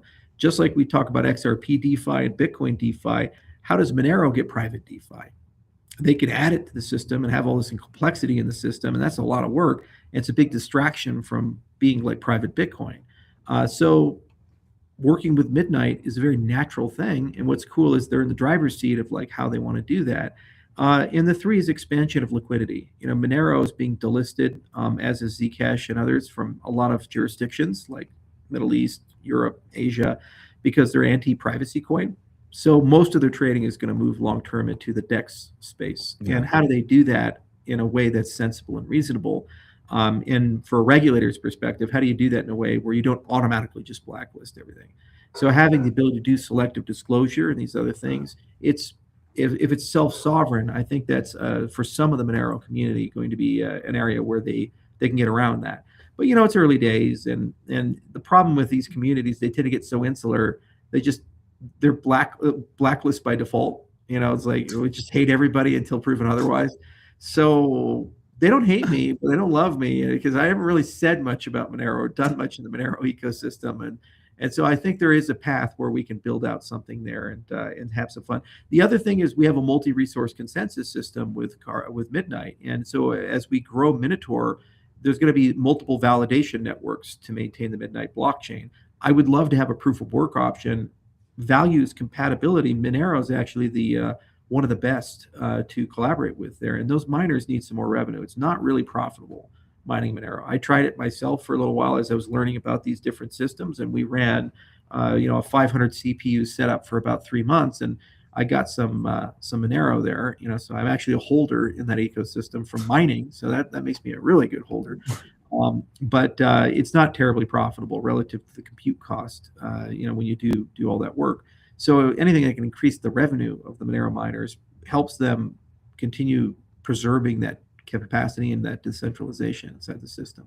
So yeah, I think it's great. And there are others too, like Zcash. We already are using some of their technology. Like they came up with Halo 2 and we're pioneers in a lot of this stuff. So we've learned an enormous amount, and there's tons of natural collaborations that exist there. But it's important to understand that PET is a big field. So there's network anonymization, there's homomorphic encryption, like what Duality is doing, and there's some blockchain-based projects that do that. On the MPC side, you have everything from Soda Labs all the way over to Coinbase with what they did with Yehuda Lindell when they bought his company. So and the big consumer of MPC is actually the custodians. Like everyone has an MPC system. Like BitGo has one, and Fireblocks has one, and so forth. None of them are post-quantum. So when we do this post-quantum thing, we're not just doing it for zero knowledge and folding, we're also doing it for multi-party computation, all this other stuff. So there's going to be a very natural collaboration for multi-party computation with post-quantum primitives. And identity systems, the Ligero team reached out the other day and said, hey, is there any way we could collaborate potentially on post-quantum identity components? And they did work with Google Wallet, which is like 1 billion users. So these are fertile collaboration touch points, and they usually stem around the idea of joint research or joint engineering, because it turns out that we all want to use secure crypto libraries, and we all want to make sure these things work at scale and they're fast and they work on lots of computers. The best way to do that is through a coalition of people implementing. Nightstream, for example, even though we came up with it, it's at the Linux Foundation. And there's many different companies that are working on it. I think a Fortune 10 company, probably in the next month or two, is going to start making code commits to it. So we're really excited, about this type of stuff. It just shows you that it's a good idea, and it's a good idea for everybody. So Monero is part of that club, whether they like it or not. And they've been pioneers in a lot of stuff. And we have an open door and would love to collaborate with them on a lot of stuff, or if anything, just to help them with liquidity and DeFi and these other things, and be really excited to bring that to bear in that ecosystem. I want to ask you this one. There's chatter now. First, I want to get your thoughts on quantum computing when it comes to Bitcoin. There's been huge debates and conversations on social media about that. Also, I want to ask you, within that, what do you think about people coming out and saying that they want to find a way to take Satoshi Nakamoto's wallets and his assets and redistribute it to within the Bitcoin eco? Like a lot of this stuff like goes against everything. Right. Everything that is crypto. So I want to get your thoughts on that. First, Yep. obviously, quantum, Yeah. it's all over the place now. Some people are scared. Some people are looking to move into other blockchains after hearing about it. Some people are scared to go into Bitcoin. I've Right. talked to people that are scared to go in because they're like, the Google came out with a report, 2029, they might be able to crack all this stuff and take. What are your thoughts on those two subjects? Number one, taking Satoshi Nakamoto's, wallets and again redistributing it all over the place, and then obviously quantum. I think we lost him for a second. We will wait because I've been waiting for Charles to come onto the show to answer that particular question. Hopefully he's with us. Right now, though, I wanted to say this to Charles. He looks like, you know what Charles reminds me of right now as I'm speaking to him? Like the Manhattan Project with that board in the back. I remember watching the Manhattan Project, the movie. That board in the back of you right now, it just reminds me of you building out like the most lethal weapon in the world. But all right. Atomic bombs. Yeah, I got those the two fucking, topics. yeah, can you hear me? Man, if they think that you are not putting in the work, they're crazy. Like at one point, I just stared in the background. I hear you now, Charles. I was staring in the background and I seen the board and I was just like, man, he's going at it. But those two topics, if you could touch on them, that would be great. Yeah, I was gonna say I got the chalkboards and then there's the bullet ant glove for when I did the ritual and. Oh my God, you're nuts, man! I got to tell you that is nuts. Oh my God. Yeah. So the first thing about quantum is it's here to stay, and we're discovering and learning more. And what's really cool is we had all this theoretical physics from back in the day, and we're now, for the first time ever, actually able to realize those physics and understand them. Like retrocausality is one of the most interesting things. That's the idea that stuff that happens in the future influences things in the past. So it's basically like time traveling particles. And actually, it's not hypothetical anymore. There was a team at IBM, and they were noticing strange anomalies with their quantum computers. And then they would discover the cause of the anomalies after measuring them. So they're like stuff in the past that they noticed is origined in the future. So like photons are going back in time. It's just, oh God, it's so crazy. It's the fucking mind blowing, right? And then of course all this quantum teleportation stuff and other things. So yeah, quantum is great, and there's unlimited money in it because it's cool as fuck, and big nation states love spending money on it, and you could do all kinds of magic. So DARPA has a program. It's called the Quantum Benchmarking Initiative, and we've talked about it before. But for your listeners, what I'll do is I'll bring it up. Can I share my screen real quickly? Yeah, sure. Yeah, let me go ahead and bring up that. So generally speaking, good epistemic hygiene is you ask who cares the most about this problem, because everybody has an opinion. They're like, well, the quantum computers aren't coming, or quantum computers are going to come and they're going to kill us all. But you're like, fuck you. Who cares the most about this? Then who has the most resources? Then who has the most expertise? And you look at the Venn diagram of those three things. I care the most, I have the most money, and I have the most expertise. And if you have the Venn diagram of those three things, that opinion is gold standard. That's as good as it's going to be. So DARPA cares the most about this because the U.S. military and the U.S. intelligence agencies, they're fucked if quantum computers come and they're blindsided by it. And they have unlimited money and they have unlimited talent because of the brain of the Pentagon. So let me share my screen. DARPA created something called QBI, the Quantum Benchmarking Initiative. And basically, you guys can go, if you Google it, and here's kind of the screen for it, if you bring it on up. Let's see. Here we go. Yeah. Hopefully I can share it right there. There we go. Can you see that? I think I see it on your screen. Yeah, it's there. Okay, so this is the DARPA QBI. And if you just Google Quantum Benchmarking Initiative DARPA, here's the project manager, Joel Peter. He's a brilliant physicist, and he's got an army of physicists and engineers. And what they did is they basically said, in the simplest terms, the Quantum Benchmarking Initiative seeks to determine whether it's possible to build an industrially useful computer by 2033. Specifically, QBI is designed to rigorously verify and validate whether any quantum computing approach can achieve utility scale operation, meaning its computation of value exceeds its cost. So there are three stages to it, A, B, and C. And A is like, can you build a utility scale quantum computer concept? Like what you've said makes sense. It's not crazy.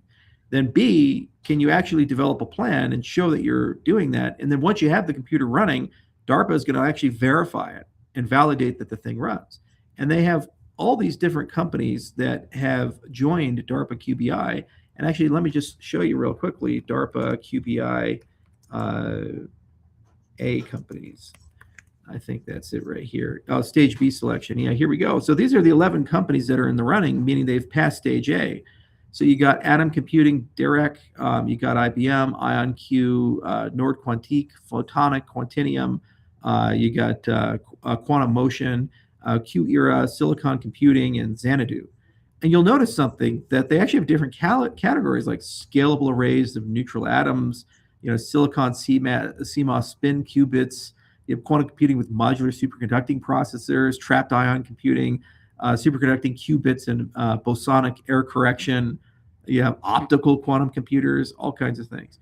So kind of everybody's doing this. And the national security apparatus is like, we got to figure this thing out. And I just follow QBI because they're probably the most likely to telegraph that we're going to have something. And their Q day is 2033. So, but next year we should get the phase 2, phase 3, the phase B, phase C stuff in, and then we'll get a definitive date of whether it's going to happen this decade, next decade, first half, second half, and that helps create a clock for when these things are here. Or alternatively, they may actually decide that none of these approaches are real, in which case the skeptics are right, and you're talking about the 2040s or 2050s or 2060s, because some people think it's not going to happen. So for Bitcoin, because you asked the Bitcoin question, like what the fuck does Bitcoin do?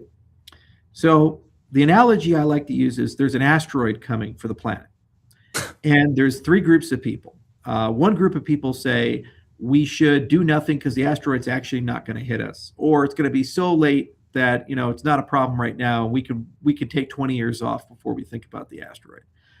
Okay, so those are the do nothings people. And then another group of people say, well, it's God's plan, Satoshi's plan for the asteroid to hit us. Only 20% of the population, 30% of the population is going to die. So what we're going to do is build some shelters, and it's up to you whether you want to use the shelter or not. And so people can just stay on the surface, or they can go into the asteroid shelter. The people who go in the shelters will survive, and the people who stay on the surface will all die. That's BIP 360. And then you have BIP 361, which says we're going to force you into the shelters, and what we're going to do is like revoke your citizenship and not make you a real person. You're no longer part of Bitcoin land. You're not on the planet anymore if you can't move to the shelter. So that's BIP 361. So they're going to freeze your Bitcoin, and they'll create a mechanism to redeem it that's post-quantum, but that only works for roughly about 19 million of the 21 million Bitcoin, give or take. So roughly about 1.7 million will be unspendable at that point. So 1.7 million die, with the asteroid hitting. The problem is there's no plan D, like none of the above. Whether the asteroid comes in 20 years or 30 years, or whether the asteroid hits now, a lot of Bitcoin's been lost for historical reasons, so it can never be moved. And Satoshi's unlikely to move his Bitcoin because he's probably dead. So over 1 million's been lost there. That's going to be stolen, and it's not going to be stolen by a normal person. It's going to be stolen by probably the Lazarus group from North Korea, because what will happen is the Chinese will build quantum computers around the same time we will. The Lazarus group will get access to a Chinese quantum computer through some subterfuge, and then they'll use it to steal Bitcoin. It's kind of a common thing that North Korea does. They have access to these frontier AI models. That's why you can see there's a big uptick in hacking from the Lazarus group, because they got mythic class models from China. And they've been using those models to basically find problems in infrastructure and steal stuff. And it's state sponsored. The North Korean government makes real money like every year from this type of stuff. So that's who's going to steal the coin. So then you think you're BlackRock, and you're like, okay, well, if we go with option B, like voluntary shelters, we're still going to have all the lost Bitcoin and also people not paying attention. So how do we survive 20% of the supply being dumped on the market by North Korea? BlackRock's not going to like that. And, little Mike Saylor, he's not going to like that too. He'll be like, oh, what happened? Oh, fuck. Yeah, we got to do something about that. So he'll do that whole thing. And so they're going to say, we got to fork the chain. And all the purists are going to be like, what do we do? We can't fork the chain. We survived Mt. Gox. We survived Silk Road. We've been through this before. Hold the fucking line. We never fork. It's only soft forks. We'll never hard fork. Satoshi's gotten perfect. So they have this massive conflict between the shelter goers and the surface dwellers, and they're going to fight each other out, and BlackRock's going to pull everybody into the shelters, and the purists will say, let them live on the surface, for they are. This is their decision. They know not what they do. And meanwhile, like North Korea is the fucking asteroid, and they're going to come with their little quantum computer propulsion, and they go pound into Bitcoin. It's a crazy thing. By the way, how do you make the decision? That's the meta point, and that's just where Cardano is awesome, and Tezos is awesome, and Polkadot is awesome. How you make that decision on chain governance. Like if I'm going to steal Satoshi's coins, what right do I have to do that? I need a constitution and a governing system for it. We have this in common law. There's an actual term of art for it. It's called escheatment. So if you leave something on a commercial property for a long, long, long time, like 10 years, whatever, at some point they can break into your safety deposit box or break into your little box at the post office or your storage locker, and they can either take it or give it to the government, but there's some legal process of change of custody. Because it's unreasonable for me, a consumer, to burden a third party with my property forever, especially if I'm delinquent or I die. Like at some point, you have to be able to break it open and take it, right? So nation states create escheatment. We have no concept of escheatment in the blockchain space. So if you have on-chain governance, you can create one. And you can create one for a collective good. And people can vote on it. However the vote is decided, it's decided. If you have no on-chain governance, then you have no way to reach a conclusion. So what will end up happening is if you do the shelter goers thing, everybody's dragged into the shelters, then there's going to be a Bitcoin classic. And if you don't do the other option, then you're going to have a massive value reduction because BlackRock has to leave the ecosystem. And these other guys have to leave the ecosystem because they have a fiduciary obligation to their investors to not have funds be stolen and massive value reduction. They may have to fork Bitcoin themselves and produce an alternative network. So if you had on-chain governance, they could take a vote, and then that's the rule of the world, and then the system stays cohesive. If you don't have on-chain governance, you cannot resolve this problem. You just have to let the asteroid hit, and it's blood in the fields, and they have to get through it, and it'll really slow them down for 3 to 5 years as they go through it. So it's not going to affect Cardano. We're just going to take a vote. We're already actually voting on a quantum strategy right now. We have a whole research agenda we're going to propose next week for it. And it has a lot of really good bells and whistles. We have tons of partners with it. And within a few years, we can stick all the quantum stuff and we'll have a migration path for everybody. And it's very easy for us to facilitate that migration path. Actually, BIP 361 came up with a clever idea because we were always a keyword-based system. We can actually implement a very similar thing in Cardano for accounts. So it's just a hard fork. We do them every year, and it's governance allows you to do that. That's why we invested so heavily in it, because every now and then an asteroid comes, and you have to have a collective action problem over a planet scale problem, and you have to be able to have a governance system that makes you decide how to do that. And if you want to make reality, like what if an asteroid was coming? Like how would China, Russia, and America work together to stop that? We're all kind of like it's low-key soft war with each other. Yeah. We got to work together to solve a problem like that. So this is kind of like how you do it, blockchain-based governance. And I don't think people understand how valuable it can be if you do it right. And it's not meant for everyday things. In some cases, it slows you down. But for these big problems, like what do we do about the asteroid? It's a big deal. And it's the only way really to solve this thing. Or if you're changing the tokenomics of the system, or if you're doing a partnership with the system. Like hypothetically, let's say Midnight goes into the top 10, which of course it will, because, Goxstein's being sponsored by it. So obviously everybody's going to see the value and the wisdom that Midnight brings and gain millions of users from that.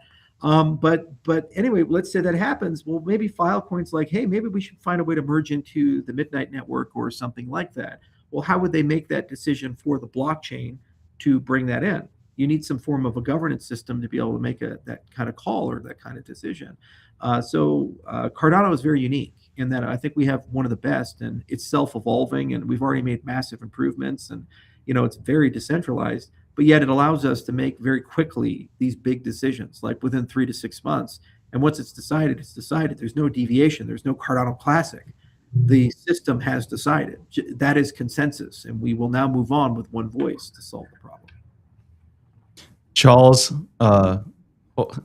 man, I gotta say, this is every time you come on here, man, I can hit you with anything, and you just have you got a goddamn. It's not just an answer. It's just like it's real.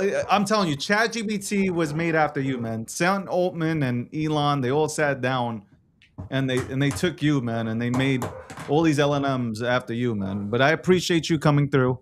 Um, the response from my end, midnight took more about midnight, and I don't know. I haven't seen a lot of Monero people beef about midnight at all. They're Yeah. more interested, and Bitcoiners are actually interested too. I have Landy who comes on here for 15 minutes to break down the markets. He's interested in Bitcoin, midnight and Bitcoin as well, and that Bitcoin DeFi Yeah. and stuff. So Well, what people are starting to discover is making the decision to like midnight is not making a decision to like a layer one. They're not saying, oh, well, now I'm a maxi there, so I have to hate the other layer ones. Like you could be a midnight Solana person, you could be a midnight Ethereum person, you could be a midnight correct. Monero person.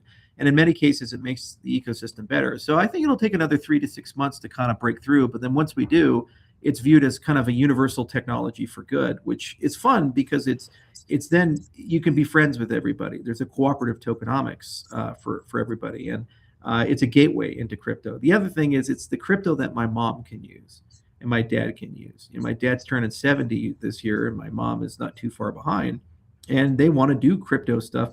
This is the only crypto they ever bought. I was having breakfast with them, and they said, we bought some midnight.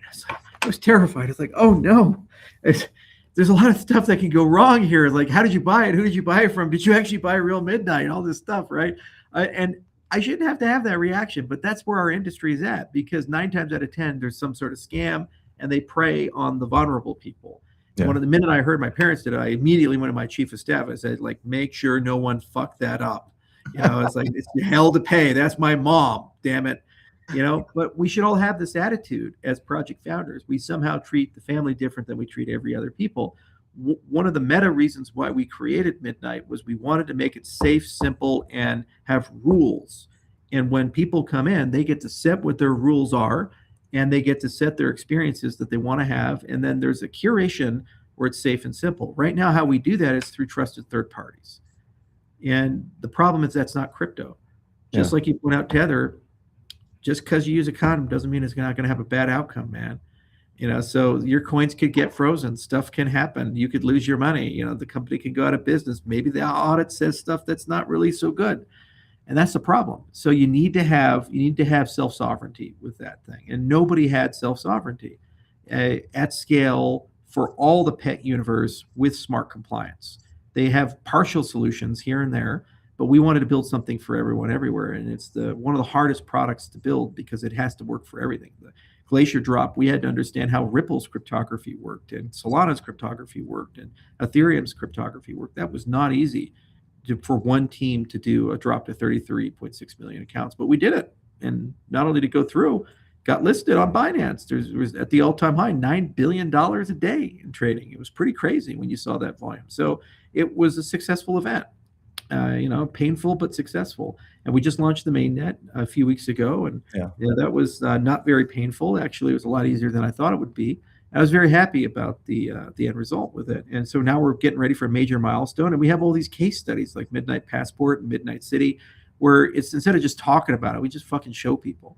So very soon you'll be able to scan a QR code, and boom, you got it. And then very soon you'll be able to just create an agent on Midnight City. And then suddenly you're like involved in the agentic world. People are like, have you heard of OpenClaw? Oh, no, I use Midnight City.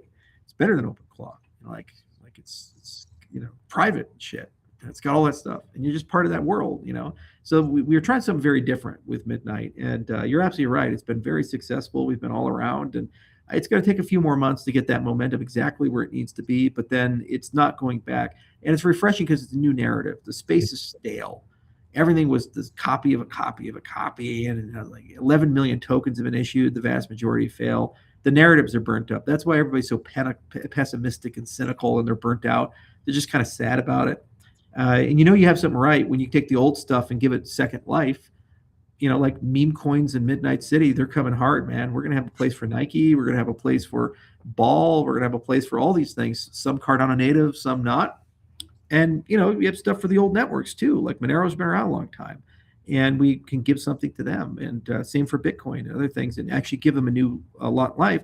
And then also you bring new markets in. Having a stable, open home for Web 2.5, we don't avoid making the mistakes of the banking industry.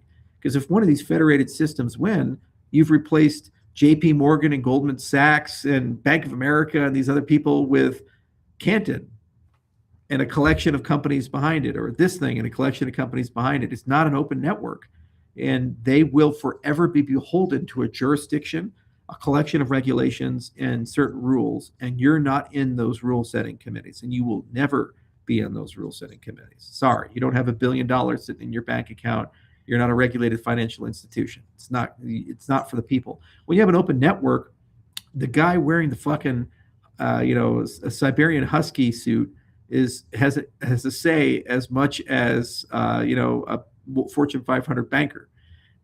Everybody has a seat at the table. And that's what we signed up for, I think, in the cryptocurrency. That's the American way. God damn it! You have that flag behind you. That's the democracy. Yes, we want to bring freedom to the masses. That's what we signed up for. I'm excited for Midnight City. Before you go, I'm excited for Midnight City because I think Midnight City, if people are already coming into Midnight City is going to be the ultimate onboarding program or protocol to get more people into Midnight. I know that for a fact. I feel it. That Midnight 100%. City is going to be built as hell. 100%. Midnight City is going to do that, and we're going to put our money where our mouth is. We're going to have the Gottstein experience on Midnight City, and I know you're going to care about it because that's your name and brand. So we got to find a way to put that in and get some users to get excited about it. But then if you're there, then all these other people are like, well, we need to broadcast to Midnight City too. Fuck. And we could build like a little consortium of people. So we'll do a dedicated show, I think, bring the team on. You can meet JJ and Jim and these other guys. And then real time, we can create some agents and fucking put them in Midnight City. Guess who I'm going to speak to today? Are you speaking to JJ or Jim? JJ. Everybody loves JJ. He's doing a good job. Yeah. I love JJ. He gets it done, man. He gets it done. Great guy, man. Great guy. Yeah. He's your wingman. Yeah. Like the Italians, you got the Consigliere. It's like you got that guy. So we're good to go. I appreciate you as always. Hopefully we have you on next month. We'll chop it up some more. And I'm sure if you missed this, replay it. We're gonna have it clipped up. We're gonna push it out there. Charles, as always, I appreciate you and thank you very much for coming on. It's been a lot of fun, and I hope to see a consensus if you're in the area next month. That's what we're talking about. We're talking about right now. But I appreciate you, Charles, and I'll see you there. There's Charles.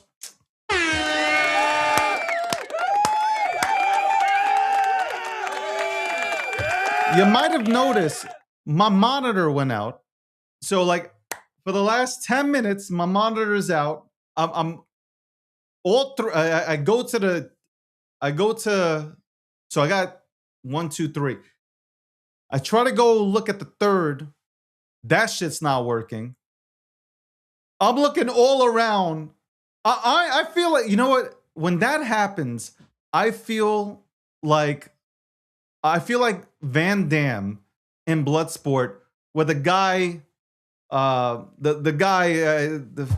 the diesel Chinese dude, okay, he takes, as he's getting his ass beat by Van Damme, he takes that powder and throws it into his eyes. That's what it feels like. It's like, oh, I'll show you the clip of Bloodsport, and you guys will understand. But a lot of good things said, man. We're gonna clip it up. We'll put it out there. For those who are just tuning in, we just had Charles on. Man, I gotta tell you, Charles, I don't really have to do much. I really don't have to do much. I don't really have to do much. I ask a question and I feel like I'm sitting in an MIT class. We'll be right back after this commercial break. What first got you excited about blockchains? Think about it. Oh wait. I bet it wasn't multi-million-dollar hacks, exposed data, or finding somewhere safe to store your seed phrase. Was it? Maybe it was the idea of decentralizing a broken financial system. Maybe it was imagining a world where people own their own data and get to sharing the value it creates. Or maybe it was the promise of a fundamentally better way of connecting, communicating, and transacting.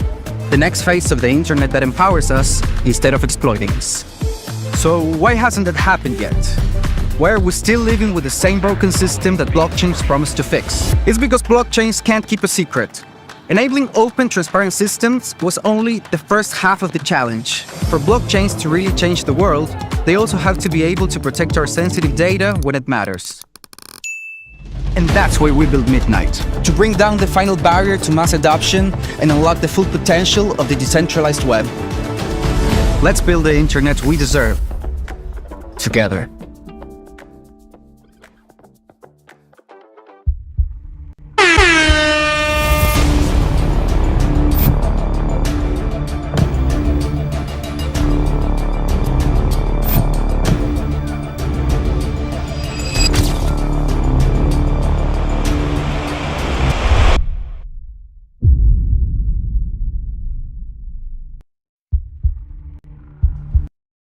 Welcome back.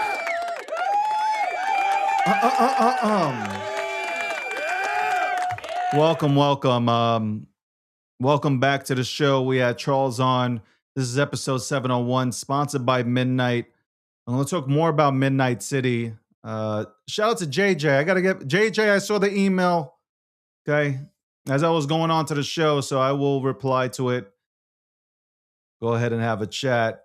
Shout out to Polymarket. Polymarket is the official prediction market sponsor of the DG brand and the breakdown. Also, Cake Wallet, one of the most secure wallets within our industry.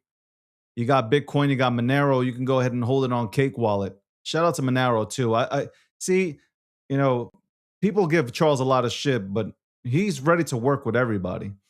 People's Reserve, you got Bitcoin. Use it as collateral to go ahead and get your house. All right, look. As I was saying, it sucked because the last 10 minutes, I'm sitting here trying to figure out how I can get the monitors on so I can see Charles. So I go to the default, you start looking at the camera, and then you hope that you're actually looking at the camera, okay? You hope that the camera, you're eye to eye with the camera, okay? And I was kind of looking at the screen and it looked like I wasn't looking at the camera. I was like, fuck. A lot of good stuff. I gotta, after the show, I gotta sit back and like replay the show. I usually don't do that. There are certain people that come on here, whether it was Sailor or whoever, that I sit back and you just like, you listen. You just sit back and listen to what was said. And here it goes again. The goddamn screen is not working with me. The goddamn screen ain't working with me. It is what it is. I'm going to have to troop it out, man. I will have to troop it out. This sucks. This absolutely fucking sucks. All right, so no screens available to me right now. So I'm going to have to go ahead and give you the quote of the day without seeing anything. Without seeing myself. Okay. The quote of the day. Let's go to the quote of the day. We'll be back on tomorrow. We got special guests coming on tomorrow. Though I might push one to next week. He's a favorite here. He's a fan favorite here. So give me 1 second. I will go ahead and read the quote of the day. You know what? I don't want to tell you who it is. I don't want to tell you guys who it is, but here it goes. Let me go ahead and Okay, here we go. Quote of the day. Thank you very much for everybody who's tuned in and anybody who tunes in consistently on a day-to-day basis. I know there are a lot of people that tune in and they're like, man, this guy is ridiculously good looking. He can articulate himself, big brain type shit. He can talk about crypto, he can talk about we get it, right? We get it. Anyway, here it goes. Quote of the day. Every person you see this week in the gym, on the run, grabbing coffee, is fighting battles you know nothing about. No one wears a sign saying, I'm struggling. Your kindness, your energy, your encouragement, the way you hold the door might be what saves their day. Choose to lift others as you lift yourself. I'm all about that positive energy, bitches. Do that again. Every person you see this week in the gym, on the run, grabbing coffee, is fighting battles you know nothing about. No one wears a sign saying I'm struggling. Your kindness, your energy, your encouragement, the way you hold the door might be what saves their day. Choose to lift others as you lift yourself. Again.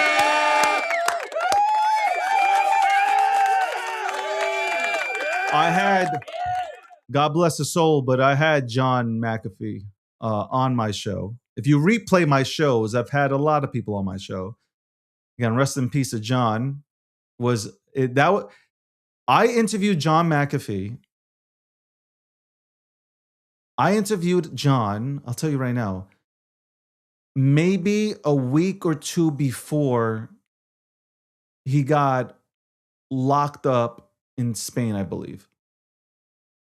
And it was a crazy ass interview. I'll say that. I mean, John was off the walls anyway. But even after the show backstage, the things that he said were wild. Not in a bad way. I'm just saying the things that he said were pretty fucking wild. Really wild. The guy was smart. Like you guys can say like he was all coked up, all this shit, but like at the end of the day, he was wild. He was making me fucking laugh. Like laugh. You know what's crazy? That show was an hour, but I had the opportunity to talk to John for 3 hours. So it was really like, yeah, the show was an hour, but it was an hour when he came on, before we went on, and then after the show. He wanted to talk more. It was cool.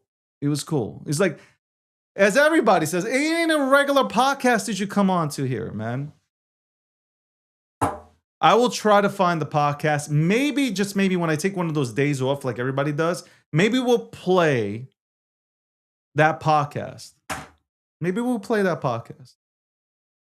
Anyway, thank you very much for tuning in. I appreciate you guys. And I will see you tomorrow.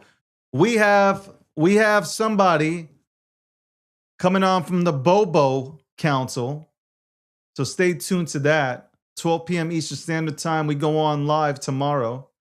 And we might also have somebody who loves gold. I'm just putting that out there. On that note, ladies and gentlemen, I hope you have a great day and an even better tomorrow. That's what my boy Akil Patterson would tell you.